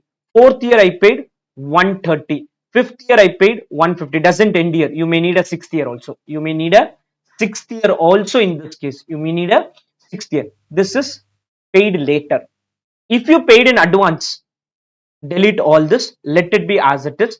This 1 lakh paid in year 0 outflow, 1 lakh paid in, add back is okay. Whatever accrual you debited there, please add it back, because that was not paid. If you paid in advance, year 1 figure, write it in year 0, year 2 figure, write it in year 1, year 3 figure, write it in year 2, year 4 figure, write it in year 3, year 5 figure, write it in year 4. Very rarely tested, but one exam they tested this adjustment. I'll repeat again. We have to follow accrual concept as far as income tax is concerned. Income tax is not telling us whether payment is done or payment is not done. Payment is done or not done. Under Income Tax Act, you can claim the expense. Certain disallowable rules are there. I'm not getting into all that. So expenses not paid, deduct expenses as per accrual concept. Accrual means first year expense, first year, write it. Second year expense, write it second year. Add back amount which was not to be deducted. Not to be deducted means you did not pay. You did not pay. Please add it back. Please add it back and deduct amount which is already paid. Where will this come? After PAT. After PAT. So write this. This is after. Write this line alone. After PAT. After PAT, you have to do all this. After PAT, you have to do all these adjustments. After PAT, do all these adjustments. Just give me a minute. After PAT, all these adjustments. Clear? Any doubts on this? So whatever amount under till PBT, follow accrual concept of accounting. Follow accrual concept of accounting. What does accrual concept say? Whichever year is the expense, I paid rent for next 10 years. Income tax will say year 1 reduce year 1 rent, year 2 reduce year 2 rent, year 3 after PAT is calculated, add back all these amount, and 10-year rent you paid in year 0, in year 0 itself take it as outflow. Year 0 itself take it as outflow, but for tax purpose, like depreciation, we do know, we deduct the depreciation, add back depreciation. We deduct depreciation, add back depreciation. Any doubts on this? Clear? Okay. One more concept of finances, this revenue which you see or expenses which you see, is this earned throughout the year or only one day? Whichever revenue we are earning, is it one day revenue or is it throughout the year we are earning? Throughout the year. But our capital budgeting, whatever cash flow you get, you multiply with one PVF, no? That PVF is end of the year PVF. That PVF is, so capital budgeting has one implied assumption. Whatever money you are calculating happens at the end of the year. Happens at the end of the year. No, I can't. Why? This is not logical. Yes, it is not logical, but there's no option. I cannot be saying that every month I will do separate discounting. First month will have a different discounting, second month will have a different discounting, third month will have a different discounting. So much not possible. So capital budgeting, one implied assumption is cash flow will happen at the end of the year. Now ICAI will twist sometimes, saying that you purchased an asset today. You purchased an asset today. When I purchase an asset today, I write which year? Year 0. But today means there's no year 0. Today means start of year 1. Today means start of year 1. Like that, some question said start of year 5. Write it as end of year 4. Start of year 5. You have to write it as what? End of year 4. Start of year 5 means what? End of year 4. Start of year 5. Any asset purchase at the beginning of the year will be treated as acquired at the end of the prior year. At the end of the prior year. I purchase start of year 3, outflow in year 2, outflow in year 2, start of year 3, start of year 3. There's nothing like year 0. What is year 0? Is start of year 1. Year 0 is nothing but start of 2026. I'm doing a project on Jan 1, 2026. We will write it as 2025. We'll write it as 2025, but that is nothing but start of 2026. Start of 2026 is called end of 2025. January 1, 2026 or December 31, 2025, both are same. Jan 1, 2026 or December 31, 2025, both are same for capital budgeting. Income tax April 1, 2026, March 31, 2026 make a difference. April 1 will go next year income, March 31 will become last year income. Any doubts on the concept? With this, almost all concepts are over. We'll be doing lots of question and then I'll come back to the concept. Any doubts on the two concepts we did today? One was on subsidy accounting. If it's a capital subsidy, you can take a call either to adjust it with the cost of asset, not to adjust with the cost of the asset. Assumption will have impact on depreciation, revenue subsidy, taxable, inflow before PBT, capital, sorry, exempt, inflow after PAT. Then if there is a cash flow before tax, it's called PBDT. Net cash flow after depreciation but before tax is called PBT. If you don't pay any expense, it's not only expense, okay, it can be income also. Income not received in the year of earning it. We, Bharadwaj Institute, could not collect the fees. We could not collect the fees. Taxation guys are saying for income tax, whether you collected the money or not collected the money, it is income. So consider that. Then after PAT is done, subtract what was not collected and add what is collected. Add back what was not paid and deduct what is paid. Deduct what is paid. And investment, if it happens at the end of the year, great. Happens at the beginning of the year, take it as end of the prior year. Take it as end of the prior year. Any doubts on this?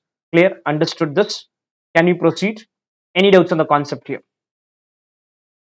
Okay, we move to the next concept called as NPV versus IRR conflict. Let's understand what is this conflict all about with certain numbers.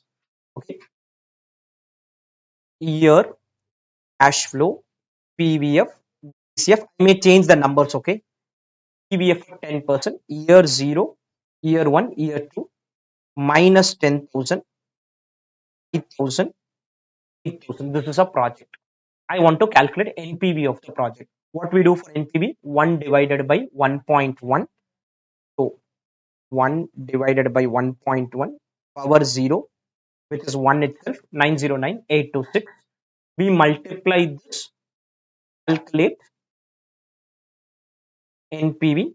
NPV is 1153. I also wanted to do IRR. IRR is calculated here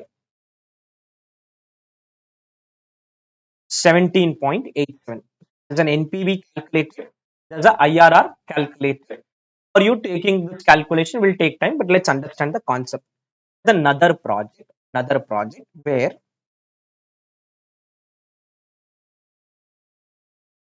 we will change the numbers. You give me some time.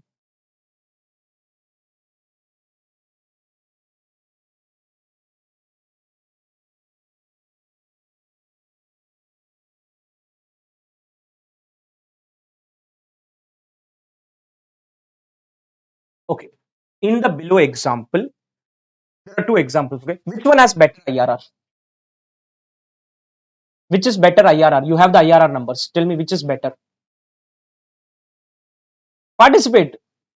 18.10. This is a better IRR. Which one is better NPV? First one. This is technically called conflict in decision making. This is technically called conflict in decision making. You see the NPV numbers 1153 and 989. You see the IRR numbers 17.87, 18.10. Which is better, which is not better is what we have to understand. And how do we resolve the conflict? This is a situation. One project is giving better NPV, another project is giving better IRR. This happens because of one assumption in the NPV calculation, one assumption in the IRR calculation. What is the assumption? It's I got this 5,000 and 8,000. I got this 5,000 and 8,000. What NPV thinks is that total money, I got this 5,000 in the first year. I reinvested. I did not take the money. I reinvested at the rate of 10%. I reinvested at the rate of 10. This is NPV's thinking. NPV thinks that whatever money came in, we reinvest. We reinvest at what rate? 10%. Second year, 8,000 as it is. 5,000 I reinvested for 1 year. At the end of second year, can you tell me what is this value? 5,000 into 1.1 plus 8,000.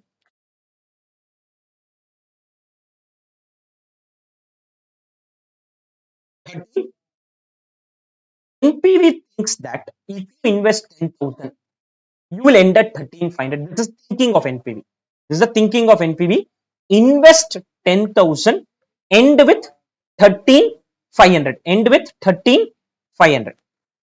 Similarly, I did here also. 8,000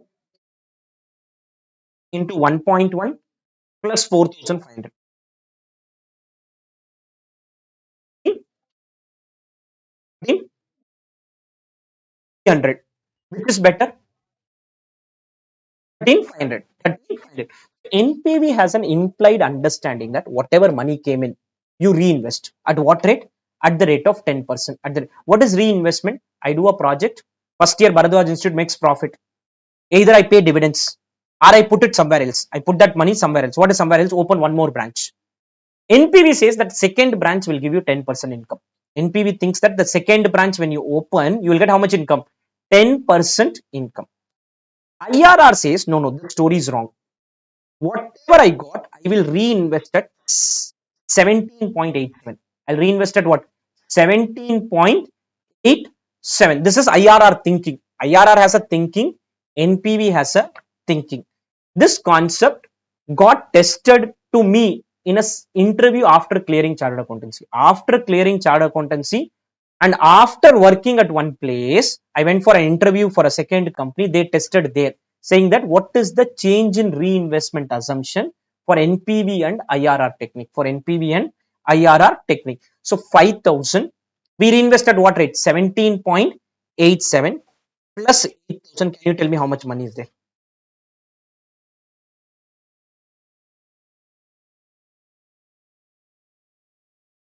13,000. And here the IRR says 8,000 into 1.1810. 1.1810 plus 4,500.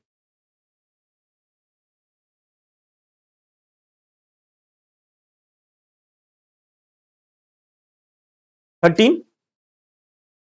Now if you look at when I do the calculation, this is better because IRR thinks project B is better. IRR thinking is project B is better. And NPV thinking this project is better. NPV thinking is this project is better. This is called change in reinvestment assumption. Why two projects can have different ranking for NPV and IRR is because of this reinvestment assumption. What is reinvestment assumption is whatever money you generate, you need to reinvest somewhere.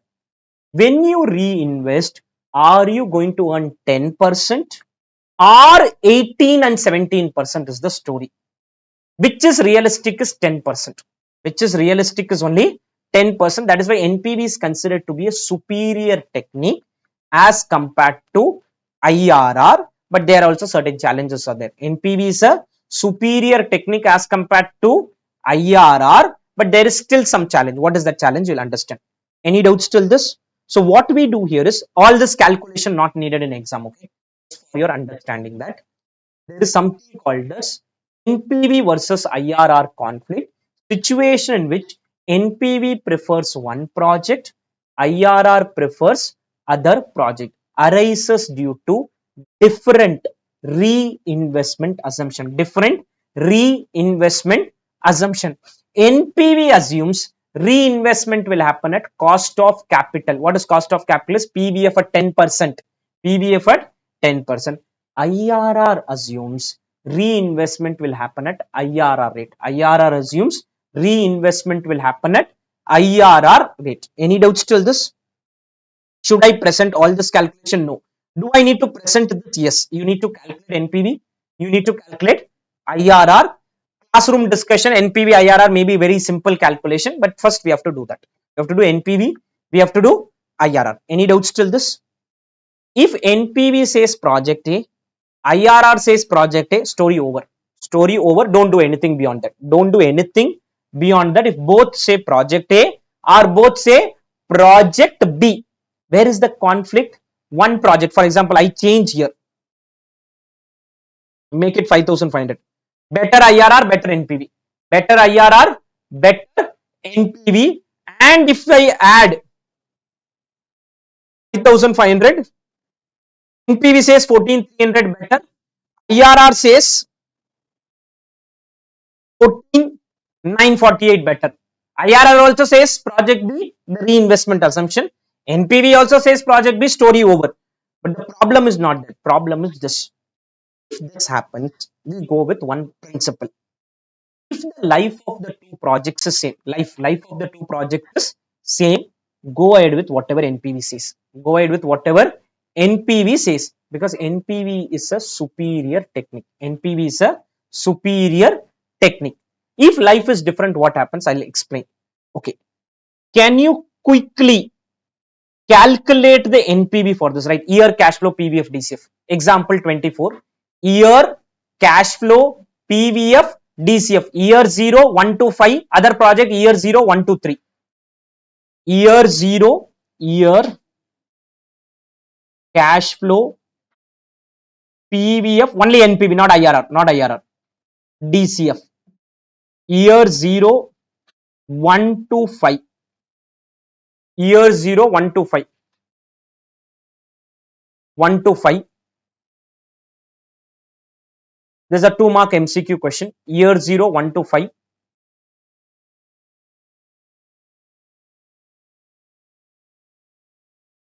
How much is the year 0 outflow for project X?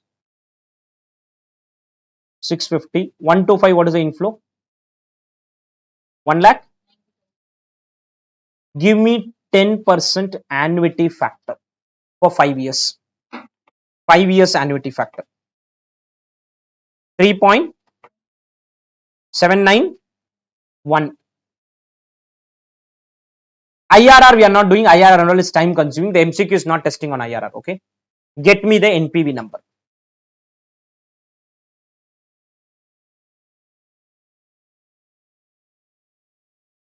70,000. Can you please tell me the other one also? Which is a 3-year project. Which is a 3-year project. Project wise 780, 350. 780 and 350.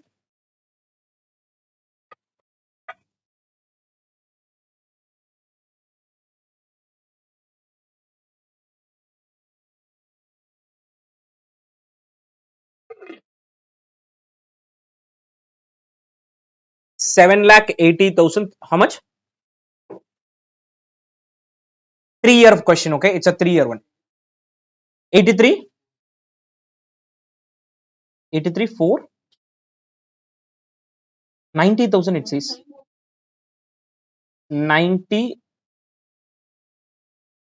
450.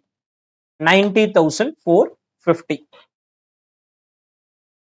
Okay, we calculated this. Any doubts till this? I want to alter this little bit because this will not help in my the concept which I want to teach. Year project. Let's assume 1 lakh 50 NPV. Okay, year project NPV is 1 lakh 20. 5-year project 150. 3-year 120. Which is better from an NPV point of view? 1 lakh 50. IRR here is 20%, 25%. 20% and 25%. Which is better? 25%. Okay. In this situation, if life is same, no problem at all. Life is same, no problem at all. Go with NPV. Life is different. We calculate equivalent NPV for 1 year. Equivalent NPV for 1 year, otherwise called as EAB. What is EAB? Is equivalent annual benefit. Equivalent, and 1 lakh 50 for 5 years is not comparable with 1 lakh 20 for 3 years. 1 lakh 50 for 5 years is not comparable with what? 1 lakh 20 for 3 years. But we don't divide by 5. We will do 1 lakh 50 divided by 5-year present value annuity factor. Why present value annuity factor? 1 lakh 50 is present value. 1 lakh 50 is present value divided by present value factor. Present value divided by present value factor. Present value divided by present value factor, which is 3.791. Which is 3.791. 1 lakh 50. I'm changing the numbers. Okay, I will not be able to explain the concept with that number. 1 lakh 50 divided by what? Present value divided by present value annuity factor. Present value divided by present value factor. How many years factor? 5-year factor. That's called annuity. Can you tell me what is this number? Divided by 3.791. 3956. And then equivalent NPV for 1 year. For 1 year. Second project is 120. 3-year annuity factor. Tell me the 3-year annuity factor. It's there in your notebook. You would have done some time back. 2.487 divide. Second project is better. Second project is better. NPV has one disadvantage. NPV is a superior technique as long as life is same. If life is different, NPV will say only absolute amount. Sometimes earning 1 crore a year can be better than earning 10 crore for 50 years. 1 crore a year is better than earning how much? 10 CR for 50 years. 10 CR for 50 years. That NPV doesn't consider. NPV only goes by the absolute amount. NPV only goes by the absolute amount. So in case life is different, you tell me NPV per year. NPV per year. How will I calculate? Not divide by number of years. NPV is today's value divided by present value factor, technically called present value annuity factor. Technically called present value annuity factor. Able to understand this? In this question, they wanted equivalent annual NPV. Whatever you had got, you'll divide by 3.791, 2.487. But that will not be helping in my example, which I wanted to discuss. Okay. But this was a 2-mark MCQ. This is first part. Understood till this? So, if life is same, go as per which choice? NPV choice. Life is different. Compute EAB. What is EAC in some time? Okay. EAB. Any doubts till this? Understood? Can we proceed?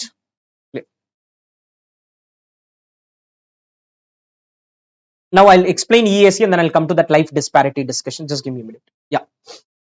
Sometimes what will happen is there are projects which will only have outflow, For example, you want to do a project year, cash flow, PVF, DCF. Year 0, I'm opening a canteen facility for my employees. 25 lakh gone. Okay. Year 1, from the canteen facility, I get some income from the employees, but expenses are more than the income because I didn't want to make money there. I wanted to give something for my employees. So I spend another 10 lakh. Second year, I spend another 5 lakh. Third year, I spent 4 lakh and the facility is over. That's all. One contractor came, I paid him 25, 10, 5 and 4. Another contractor came. Let's assume a contractor. Another contractor came, paid him 40 lakh initially and 3 lakh for the first year, 2 lakh for the second year, and only 2 years. That's all. Only 2 years payment. There are no inflows at all. Only one inflow will come, which is called salvage value, which are all insignificant. If you do NPV, you will get negative only here. If you do NPV, you will do negative. We will do like NPV only. We'll do like NPV only. That is 1 divided by 1.1 and put a total. So this will be 1909 826,751. Let's assume 10%. I will do like this. Put the total 41 lakh 22,400. I'm paying for 3 years. 1 lakh 22,400. I'm paying for how many years? 3 years. This side also I did. And here I'm paying 46 lakh. Some 46 lakh. Let me change the numbers a little bit. Okay.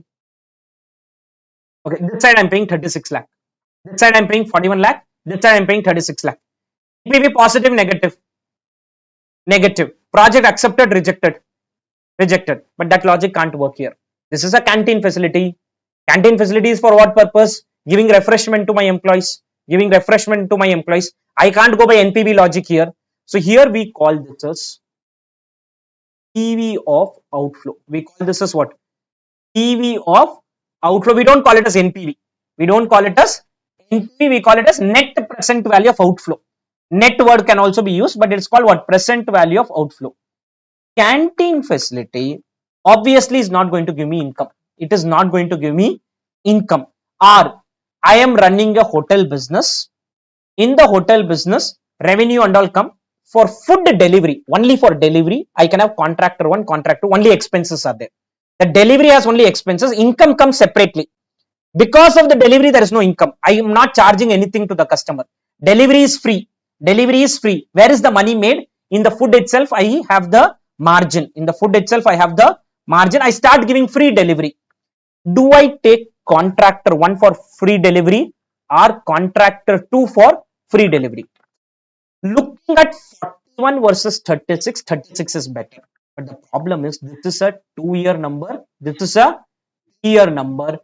Divide present value by annuity factor, get equated annual cost. Equated annual cost, like equated annual benefit, divide by what? Annuity factor. Again, divide by annuity. What is annuity factor? Technically, this will be the annuity factor. 0.486. We divide here. Every year cost is 16 lakh. Every year cost is 16 lakh. And here annuity factor is,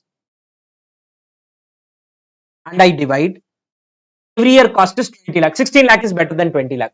16 lakh is better than 20 lakh. 41 lakh looks worse.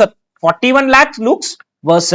So the second concept is EAC, project with only outflow. With only outflow. Decision is based on what? Present value of outflow. If life is different, we have to calculate EAC. We have to calculate EAC. We have to calculate equated annual cost. When life is different, you have to calculate what? Equated annual cost. Able to understand this? Same life, go with PV of outflow. Life is different, do EAC. Same life, go with NPV. Life is different, do EAB. EAB. One small example. Replacing an existing machine. Machine will cost how much? 1 lakh. Year 0 outflow. You can write positive, negative. I leave the choice to you. Okay. Year 0 there is outflow. Maintenance how much? 20,000 at the end of every year for the 5-year period. And at the end of 5th year, it will have a salvage value of 10,000. The machine may be generating income, may not be generating income. I have no idea. Only outflows are there. PV of outflow, annuity factor, EAC. PV of outflow divided by what? Annuity factor, and you get what? EAC. Equated annual cost or equated annual benefit. Till now understood? Any doubts on this? Okay. Another example. I have project 1. Project 2. This is not very frequently used. Year 0, 1, 2, 3, 4. Negative 20, 10,000, 15,000. Okay. This side negative 20, 5, 10, 15, 10. This is a 4-year project. This is a 2-year project. One option is to calculate NPV, calculate IRR, and see whether there's a conflict. Assuming conflict is there, we do which approach? EAB. ICAI gave one more approach. What is the approaches? That is very rarely used. I have not used at all. ICAI has not used in any exam question. Okay. This you did once, no. At the end of second year, repeat this again. What is repeat this again? Spend 20,000 in the second year and earn 10,000 in the third year, earn 15,000 in the fourth year, and now calculate NPV. Both will have 4 years NPV. Both will have 4 year NPV, and see which is better. Which is better? The conclusion will remain same. Rather than doing EAB approach, first 2 years you did a project. At the end of second year, repeat the project again. Repeat the project again. What will happen? Project 1 also 4 year life. Project 2 also 4 year life. Project 1 also 4 year life. Project 2 also 4 year life. This is called replacement chain method. Repeat project multiple times so that life of 2 projects becomes same. Like one project 5 year life, another project 15 year life. 5 year project 1 to 5, 6 to 10 repeated, 11 to 15 repeated, both become 15, 15. Both become 15, 15. Both become 15, 15. Once you do this, life is same, go with the absolute NPV. Life is same, go with what? Absolute amount of NPV. Will my conclusion be different in EAB and replacement chain method? No, it will be same. The conclusion is going to remain same whether you follow which method? EAB method or replacement chain method.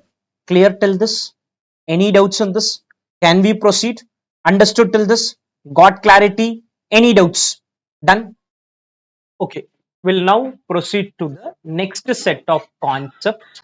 There is a concept called abandonment decision and something called as replacement decision. Let's understand them together and then do a series of questions on that.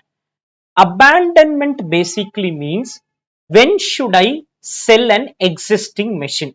For example, today I have a machine with me, or let's assume I have a car with me. The car I can sell today for 2 lakh. In my books, the value of the car is 2 lakh 50. In my books, the value of the car is 2 lakh 50, but I can sell it for 2 lakhs. If I do this, I will have a capital loss 50,000. Tax saved 40%, let's assume 20,000. NSV today 2 lakh to 20. If I sell the car today, I will get 2 lakh 20,000 rupees. This is one option. Second option is use car. When I use it, year 1 I get 40,000 CF80. Year 2 I get 80,000. Year 3 I get 25,000. Year 4 I get 1,25,000, and at the end of year 4, I sell for 20,000. I sell for 20,000. That time book value is also 20,000. That time book value is also 20,000. NSV is also 20,000. Now, what is abandonment decision is, do I get 2 lakh 20 today or get 40 plus 80 plus 25 plus 125 plus 20,000? Which one is better? Do I get 2 lakh 20 today or wait for 1 year get 40,000, wait for second year get 80,000, wait for third year get 25,000, fourth year get 125 plus 20, 125 plus 20. When you discount, you can't add them as it is. You will have to discount this. The total of all of this is 2 lakh 10,000. Sell it immediately. Sell the car immediately for 2 lakh 20. Sell the car immediately for 2 lakh 20. So here, sell today and get the cash flow. Sell today means sale value, book value, capital gain, capital loss, tax paid, tax saved, and NSV. Other choices, continue and sell it at the end of life, technically in between flow and terminal flow. Technically in between flow and terminal flow, and initial amount is this. If you sell today or you continue and sell later. Selling today gives me 220. Continuing and selling gives me 210. I'll obviously prefer 220. I'll obviously prefer 220. This is called abandonment decision. This is technically called abandonment decision, means you will have to compare the sale value today. Compare the sale value today with the in between and terminal flow of using the machine, with the in between and terminal flow. One is this comparison. ICAI also says you can calculate NPV here. What is NPV? Continuation means 2 lakh 10 and you sell today means 2 lakh 20. By continuing you are losing 10,000 rupees. By continuing you are losing 10,000 rupees. If you want NPV also you can do. By continuing, what are we doing? We are losing 10,000 rupees. By continuing we are losing 10,000 rupees. I'll explain again. We have two choices. Continue with the machine or sell the machine today. Continue with the machine or sell the machine today. If you sell it today, you get 220. If you continue, you may get 250 also. You may continue, you get 250. In that case, continuation is better. In that case, continuation is better. And we compare 250 versus 220 and decide whether you want to continue with the machine or sell an existing machine. Till now, we were analyzing investment decision, which is to decide whether I need to buy a new machine, whether I need to buy a new machine. Now we are moving to abandonment decision, which analyzes whether I need to sell an existing machine, sell an existing machine. Any doubts till this? Another example, a company is re-evaluating the decision to continue with the exit. Re-evaluating means it is thinking whether to use the machine or discard. Machine was purchased 20 lakh 3 years ago, 20 lakh 3 years ago, and is being depreciated based on an economic life of 8 years. The company is following SLM method. Machine can be sold today for 10 lakh. Tax rate on business profit, capital gain is given. What is the NSV? What is the sale value of the machine today? Participate, how much? 10 lakh. When did we buy the machine? For how much? What would have been the depreciation per year? Depreciation per year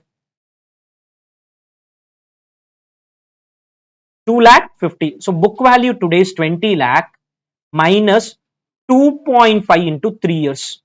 3 years over 2.5 into 3 years. The book value is 12 lakh 50. The book value is 12 lakh 50. Capital loss, tax saved at 20%. Tax saved at 20% and NSV. Tax saved at. Why is the NSV calculated? Two choices are there. Either sell today or continue with the machine for 10 years, 5 years, 15 years. Any doubts on the concept here? This is called abandonment decision. Next thing is replacement. The word replacement means I am going to sell an old machine and buy a new machine. Sell a old machine and buy a new machine. What do we do? Step 1, outflow. What is outflow? Initial outflow of the new machine. What will you pay in new machine?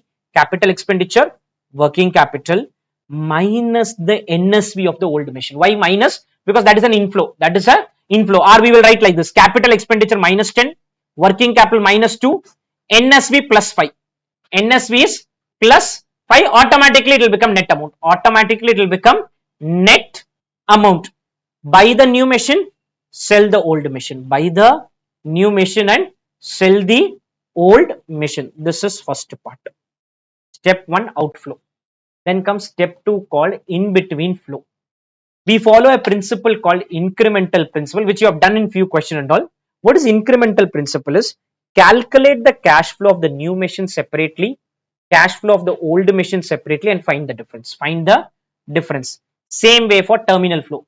Calculate terminal flow of new machine separately, terminal flow of old machine separately, and then find out the difference. Then find out the difference. I'll repeat again. See, buy the new machine, sell the old machine. Buy the new machine, sell the old machine. Old machine does not exist. We need to step 2 and step 3 visualize in your mind. If old machine had continued, we would have got 2 lakh. New machine gives 5 lakh, extra 3 lakh. Old machine, if it had continued, we would have got 2 lakh. New machine gives 5 lakh extra incremental. So new machine 1 calculation, old machine one calculation, new minus old. Terminal flow also new machine one calculation, old machine one calculation, incremental. In fact, old machine NSV we compute two times. Old machine NSV, old machine NSV we compute two times. One we sell, second one if we had sold after 5 years. If we had sold after 5 years, that is an imaginary scenario. That is a imagine. Why imaginary? Incremental principle. Incremental. What is incremental?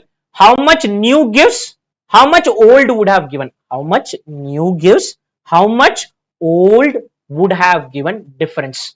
Then step 3, how much new gives how much old would have given. How much old would have given. How much old would have given.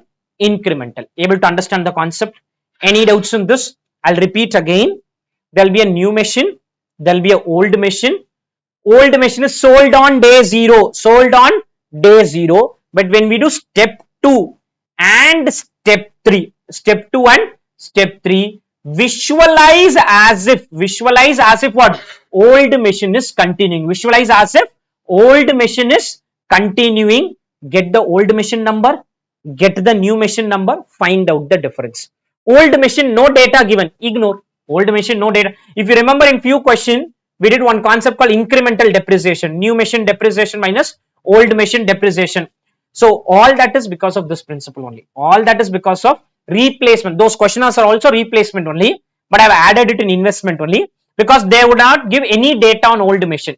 Now you will see problems where old machine data is also there, new machine data is also there. Old machine data is also there, new machine data is also there, and we need to find what? New minus old incremental. New minus old incremental. I'll repeat. First is abandonment decision, that is deciding whether to give up an existing machine or not. How will you do? One option, sell today, what are the inflows? Second option, use for 5-10 years and sell. Use for 5-10 years and sell, what are the inflow? Get the present value, choose whichever gives you higher present value. Choose whichever gives you higher present value. Second option is replacement. In replacement, you'll write capital expenditure of new machine, then working capital of new machine, NSV of old machine, and if there are any working capital of old machine also there, that will get released. If at all any working capital of old machine there will be rare. If any working capital of old machine there, that will get released, and in new machine it will get blocked. New machine working capital will get blocked, old machine working capital will get released. So you write that some are plus, some are minus, automatically net amount will come. Some are plus, some are minus. Then step 2, in between flow, old machine separate calculation, new machine separate calculation, find the difference. Find the difference. Step 3, terminal flow, old machine separate calculation, new machine separate calculation, find the difference. In step 2 and step 3, old machine does not continue, but you have to tell your mind old machine is continuing. What happens? New machine is giving what? Difference. Difference is what you have to calculate. That is called incremental principle. Able to understand the concept? Any doubts on this? Let's see questions now. There's a concept called block of assets method. This is under Income Tax Act. Some of you have already done income tax, and for some of you income tax is yet to be done. But let us understand what income tax is. Income tax says that we do not charge depreciation on a single asset. We charge depreciation on a block of assets together. For example, I have 10 computers. The value of 10 computers is 20 lakh.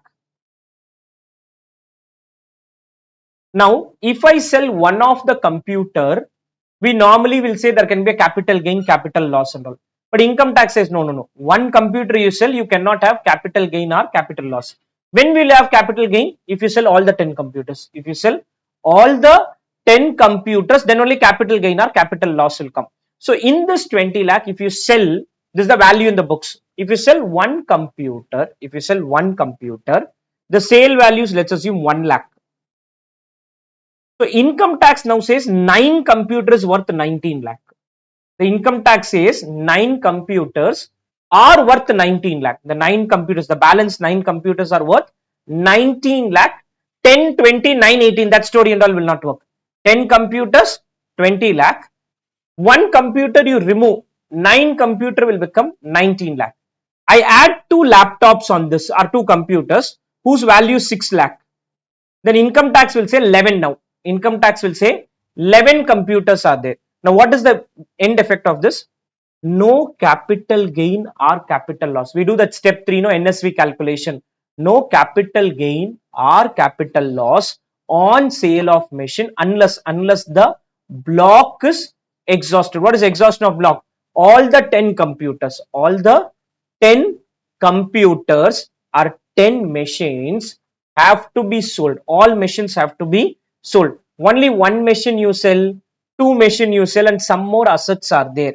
Capital gain won't come. Capital gain won't come. This is point number 1. Unless the sale of the machine, on sale of the machine until the block. And depreciation, how we charge is, we charge depreciation. Earlier we were charging on 20 lakh.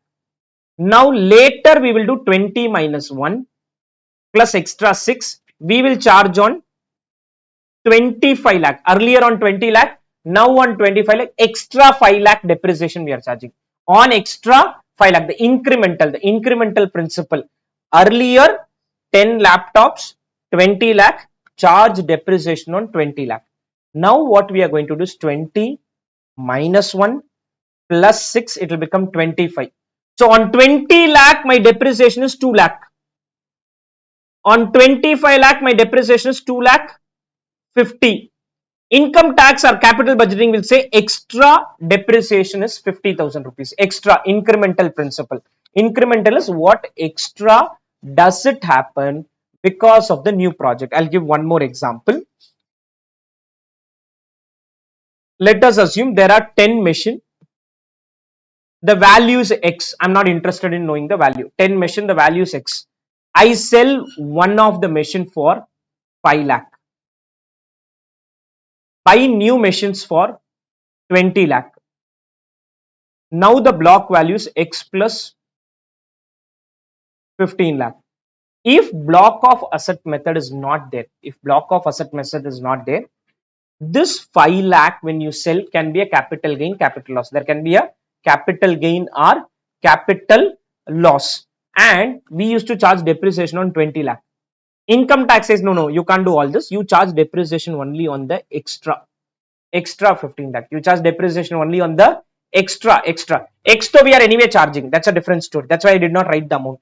You can charge depreciation only on the excess value added in the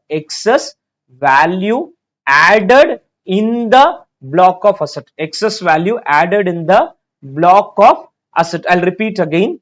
There are 20 machine whose value is 25 lakh. Earlier we were charging depreciation on 25 lakh. After a new machine we may charge depreciation on 35 lakh. Extra 10 lakh we are charging depreciation, that is called incremental depreciation. That is called incremental. What will happen to this 25 minus 4 plus 14,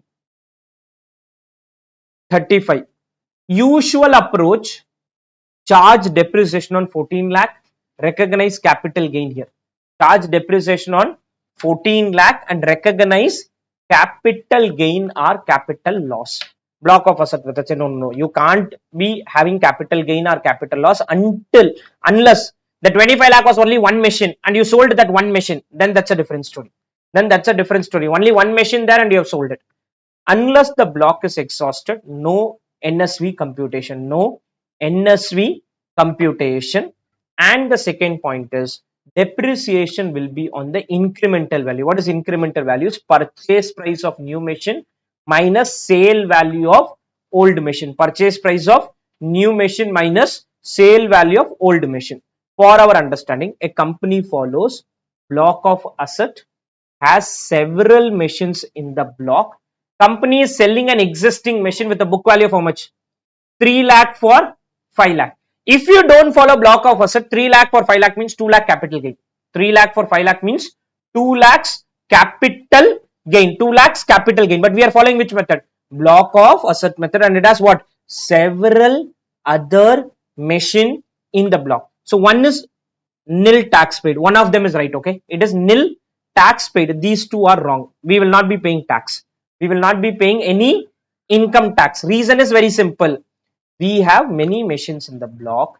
Whenever we follow block of asset method, we will not have capital gain or capital loss. You may appreciate this better if income tax is already done, but not done also doesn't matter. Okay.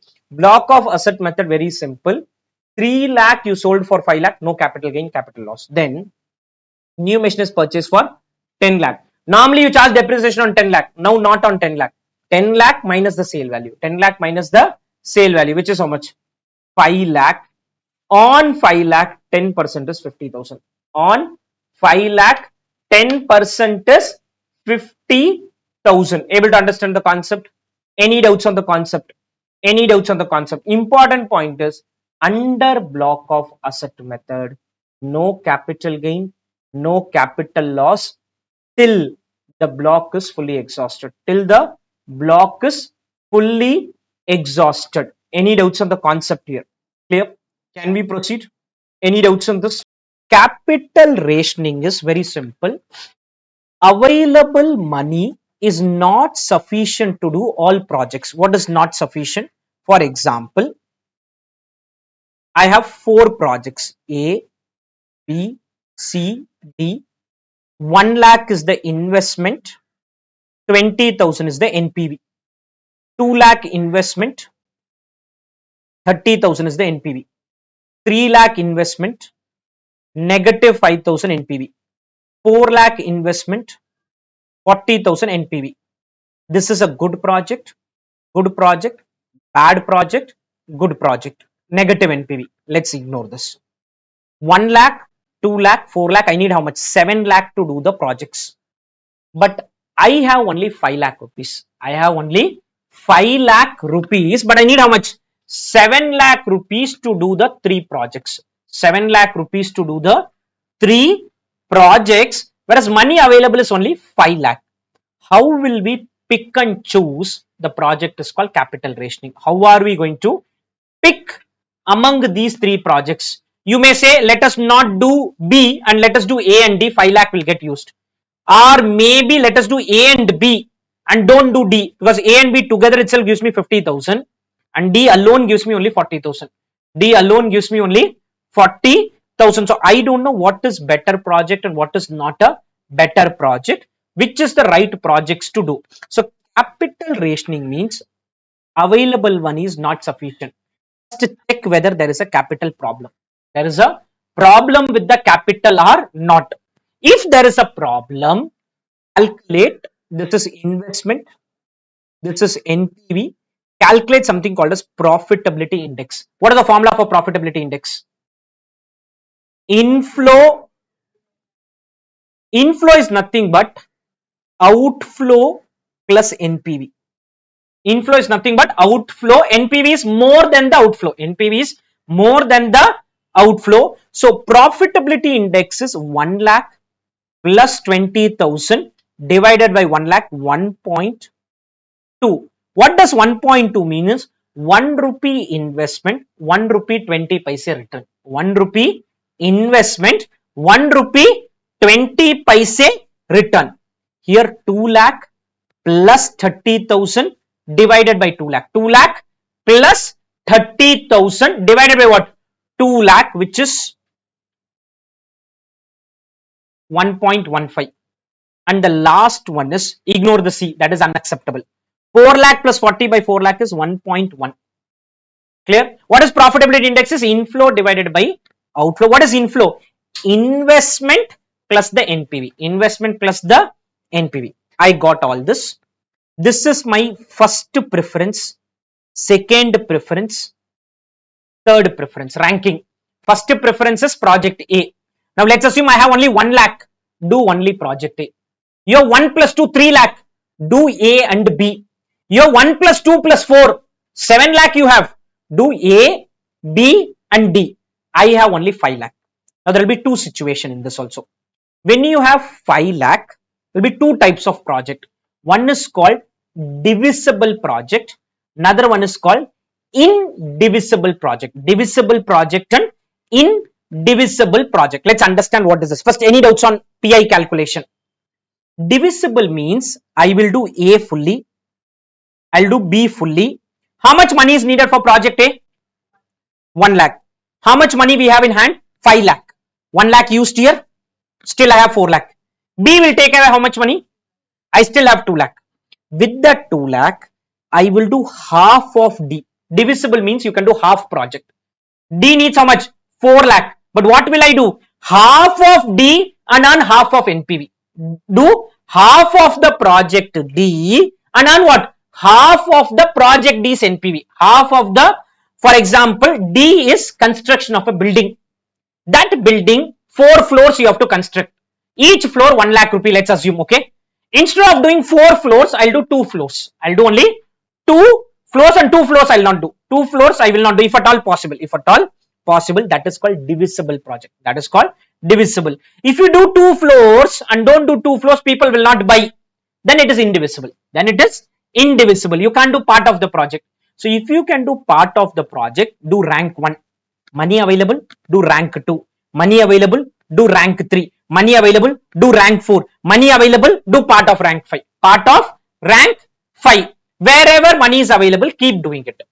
Indivisible means trial and error. What is trial and error is? Rank 1 and 2 together I will do. Rank 1 and 2 together I will do. How much money needed? 3 lakh. That gives me 50,000 NPV. 1 and 2 together. Then maybe 1 and 3 together. Then maybe 2 and 3 together.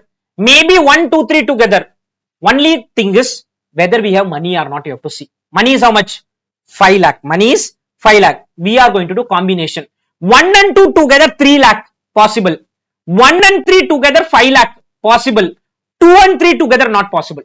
2 and 3 together is not possible. 2 and 3 together is not possible. 1, 2, 3 together not possible. 1, 2, 3 together is not possible. 1 and 2 you do. 1 and 3 not possible. Sorry, 1 and 2 possible. 1 and 3 possible. 2 and 3 not possible. Whichever is possible, get their NPV. Get their NPV. Whichever gives you maximum. Whichever gives you maximum. Listen here. Rank the projects in the order of PI. Divisible, allocate money in the order of ranking. Allocate money in the order of ranking. In the order of ranking. How will you allocate money in the order of ranking? Rank 1, then rank 2, then part of rank 3. Indivisible project, follow a combination approach. Select the combination which provides what? Maximum NPV. Select the combination which provides maximum NPV. This is technically limiting factor of marginal costing. This is technically limiting factor of marginal costing. In marginal costing, you would have learned something called as a limiting factor. Same concept is called capital rationing. What does capital rationing say is money available not sufficient to do the project. Find good project. How will you find good? NPV positive good, NPV negative bad. In the good project, do PI. Why PI? Because PI will tell how much are we earning for every rupee. NPV doesn't tell how much we are earning for every rupee. NPV is just an absolute amount. PI will divide and tell for 1 rupee you can earn 1 rupee 50 paise or 2 rupee 50 paise. So PI will tell where we earn more, do those projects and ignore the projects where we earn less. Any doubts on the concept here? Clear? Okay. Now comes the last segment. Now comes the last segment of this. Any doubts till this? Understood? The last segment is modified IRR. Maybe 10 minutes of time and then we should be done with this. Modified IRR concept says, IRR as a concept says that reinvestment will happen at cost of, sorry, IRR says reinvestment will happen at IRR. NPV says reinvestment will happen at cost of capital. Where did we see this? We saw this here when I was explaining this concept. Now, what is modified IRR? Let's take this example. For IRR, reinvestment should happen at 1.1787. For modified IRR, assume reinvestment happens at 10%. Assume reinvestment happens at 10%. Initial outflow 10,000 and only one inflow 13,500.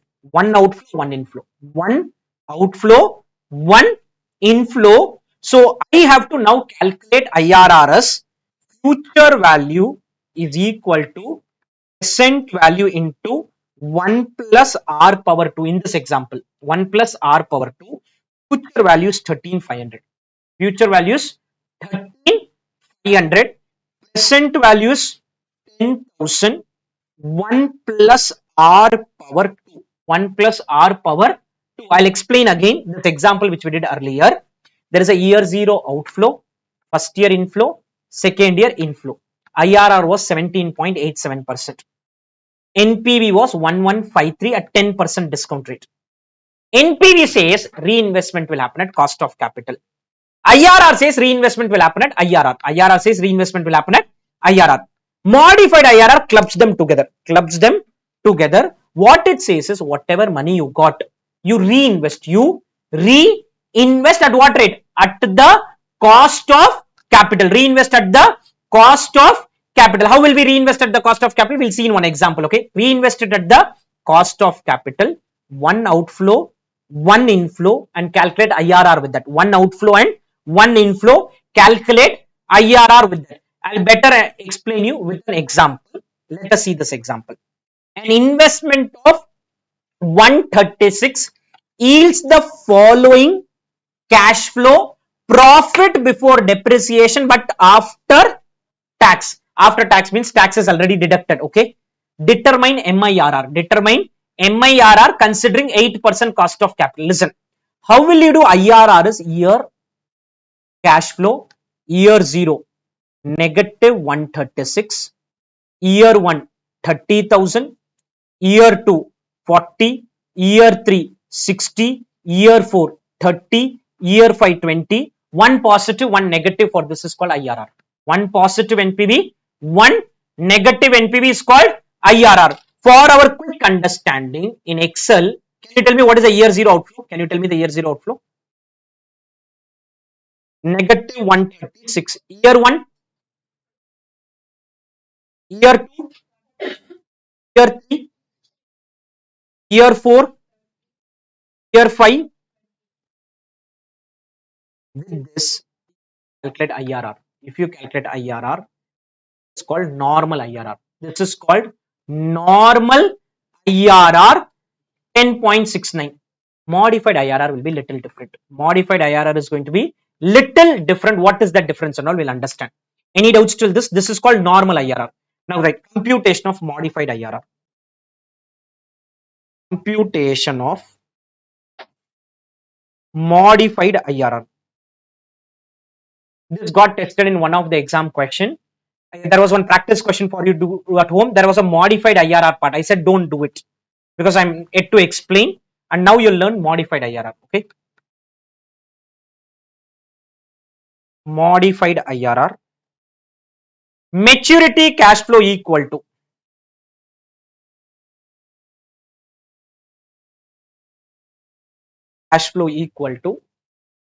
maturity cash flow equal to first year. How much are we getting?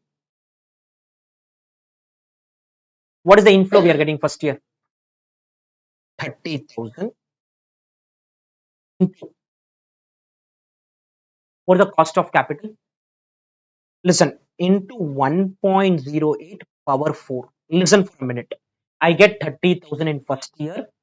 Reinvest for second, third, fourth, fifth. Reinvest for how many years? Second year, third year, fourth year, fifth year. Basically 30,000 of year 1 I am taking it to the fifth year. I am taking it to the fifth year. I am taking it to the fifth year by adding 8% 4 times. By adding 8% 4 times. We will write the numbers in some time. Year 2, how much did we earn?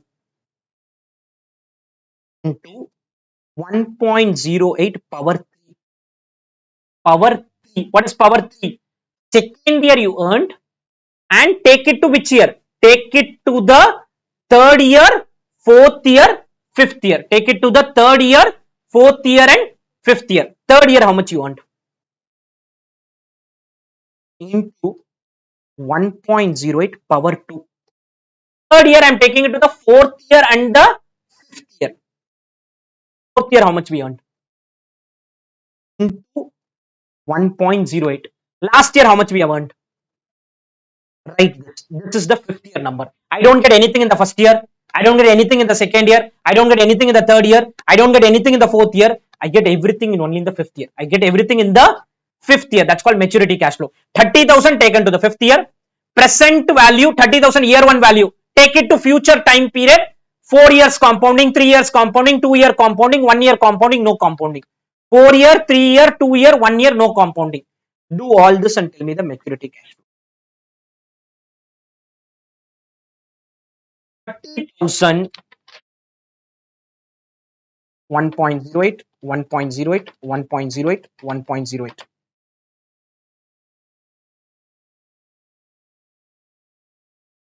30,000, 1.08, 1.08, 1.08.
Put a total of all of this and tell me the amount.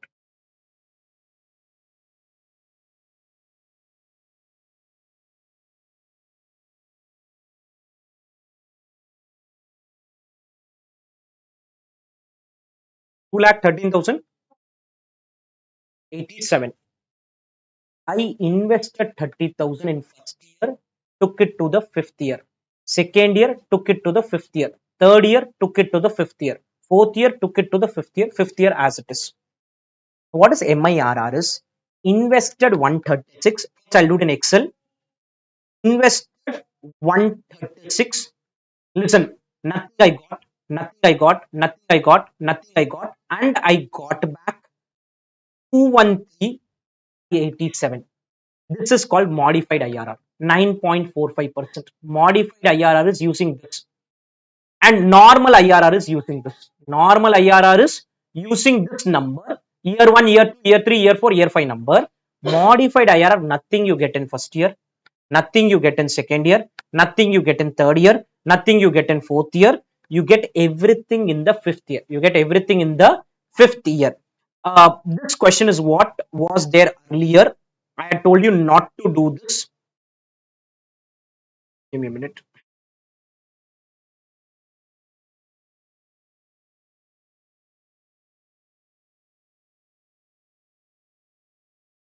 MIRR was asked.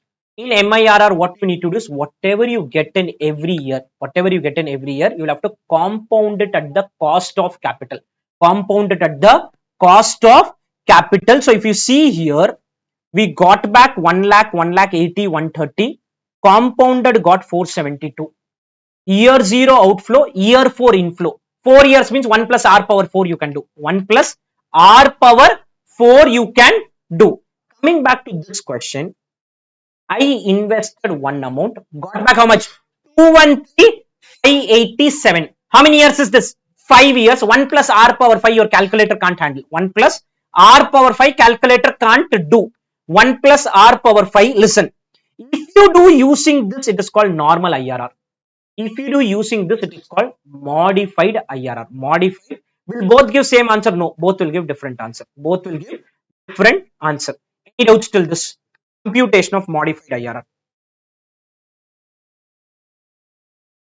Here, eight columns, please have space. Like normal IRR only, we are going to calculate. Year, cash flow, PVF, DCF.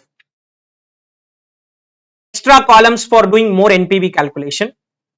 Year, cash flow, PVF, DCF. Again, I can tell you only one thing. There's nothing like important, unimportant. This has also got tested in exam. MIRR has come.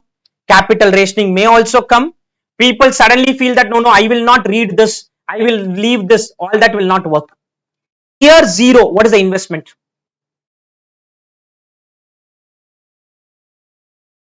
136. Listen now. If you write first year, second year, third year, fourth year, fifth year, that is normal IRR. Only fifth year, 213,587. Only fifth year, how much? 213,587. If you write every year, that is called normal IRR. If you write only fifth year number, which number? Maturity number. Now let us start at, know the answer, final answer. Let us try at 9%. Let us try at 9%. Let us try at 9%. And then we'll try at 10%. One positive, one negative. Normal formula, everything same. See, modified IRR, normal IRR formula, everything same.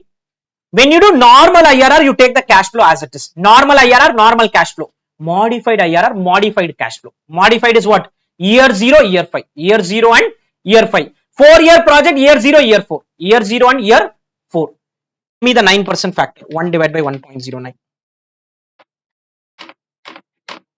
64.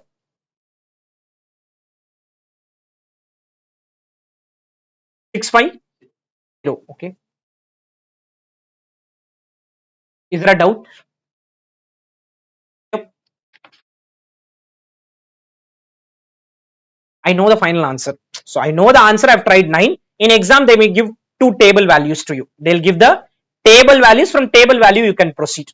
I know the answer. Final answer is some 9 point something. Or what you need to do? ARR on average investment. 2/3 of ARR on average investment, and start with the guess rate. Start with the guess rate like what we have been doing earlier. I know the final answer, so I've taken 9%. 1,38,832. 2832. Positive plus the rate, negative minus the rate.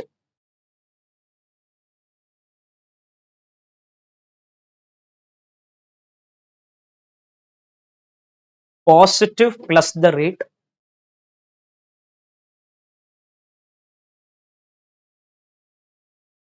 negative minus the rate.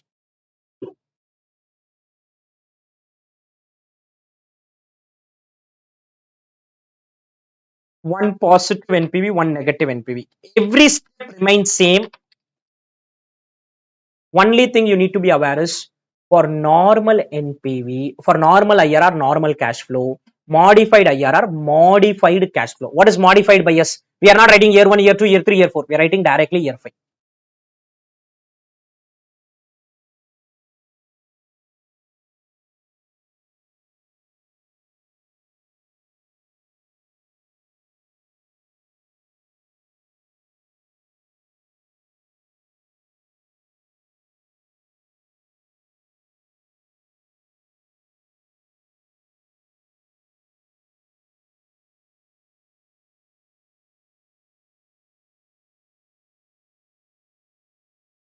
Apply the usual formula. Everything same. Normal IRR, normal cash flow, modified IRR, modified cash flow.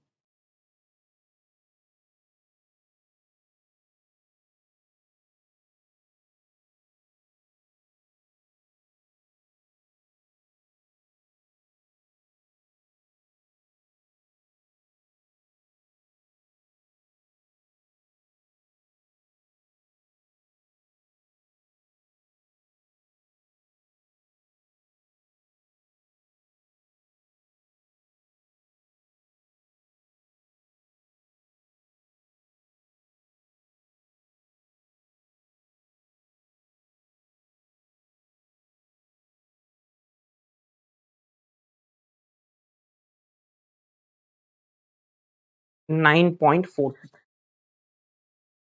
And if you use normal cash flow and do, that will give you normal IRR.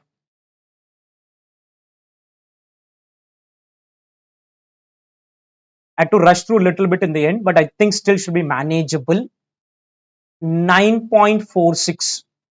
Normal IRR, normal cash flow. Modified IRR, modified cash flow.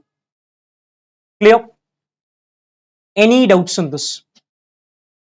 Understood? With this, our entire concepts are over, as well questions got over. If you see the solution, just give me a minute. The solution would have done this 9.47, slight difference is there, 9 and 11% is right. 9 and 11%, you change the percentage, you will get a slight difference in the answer.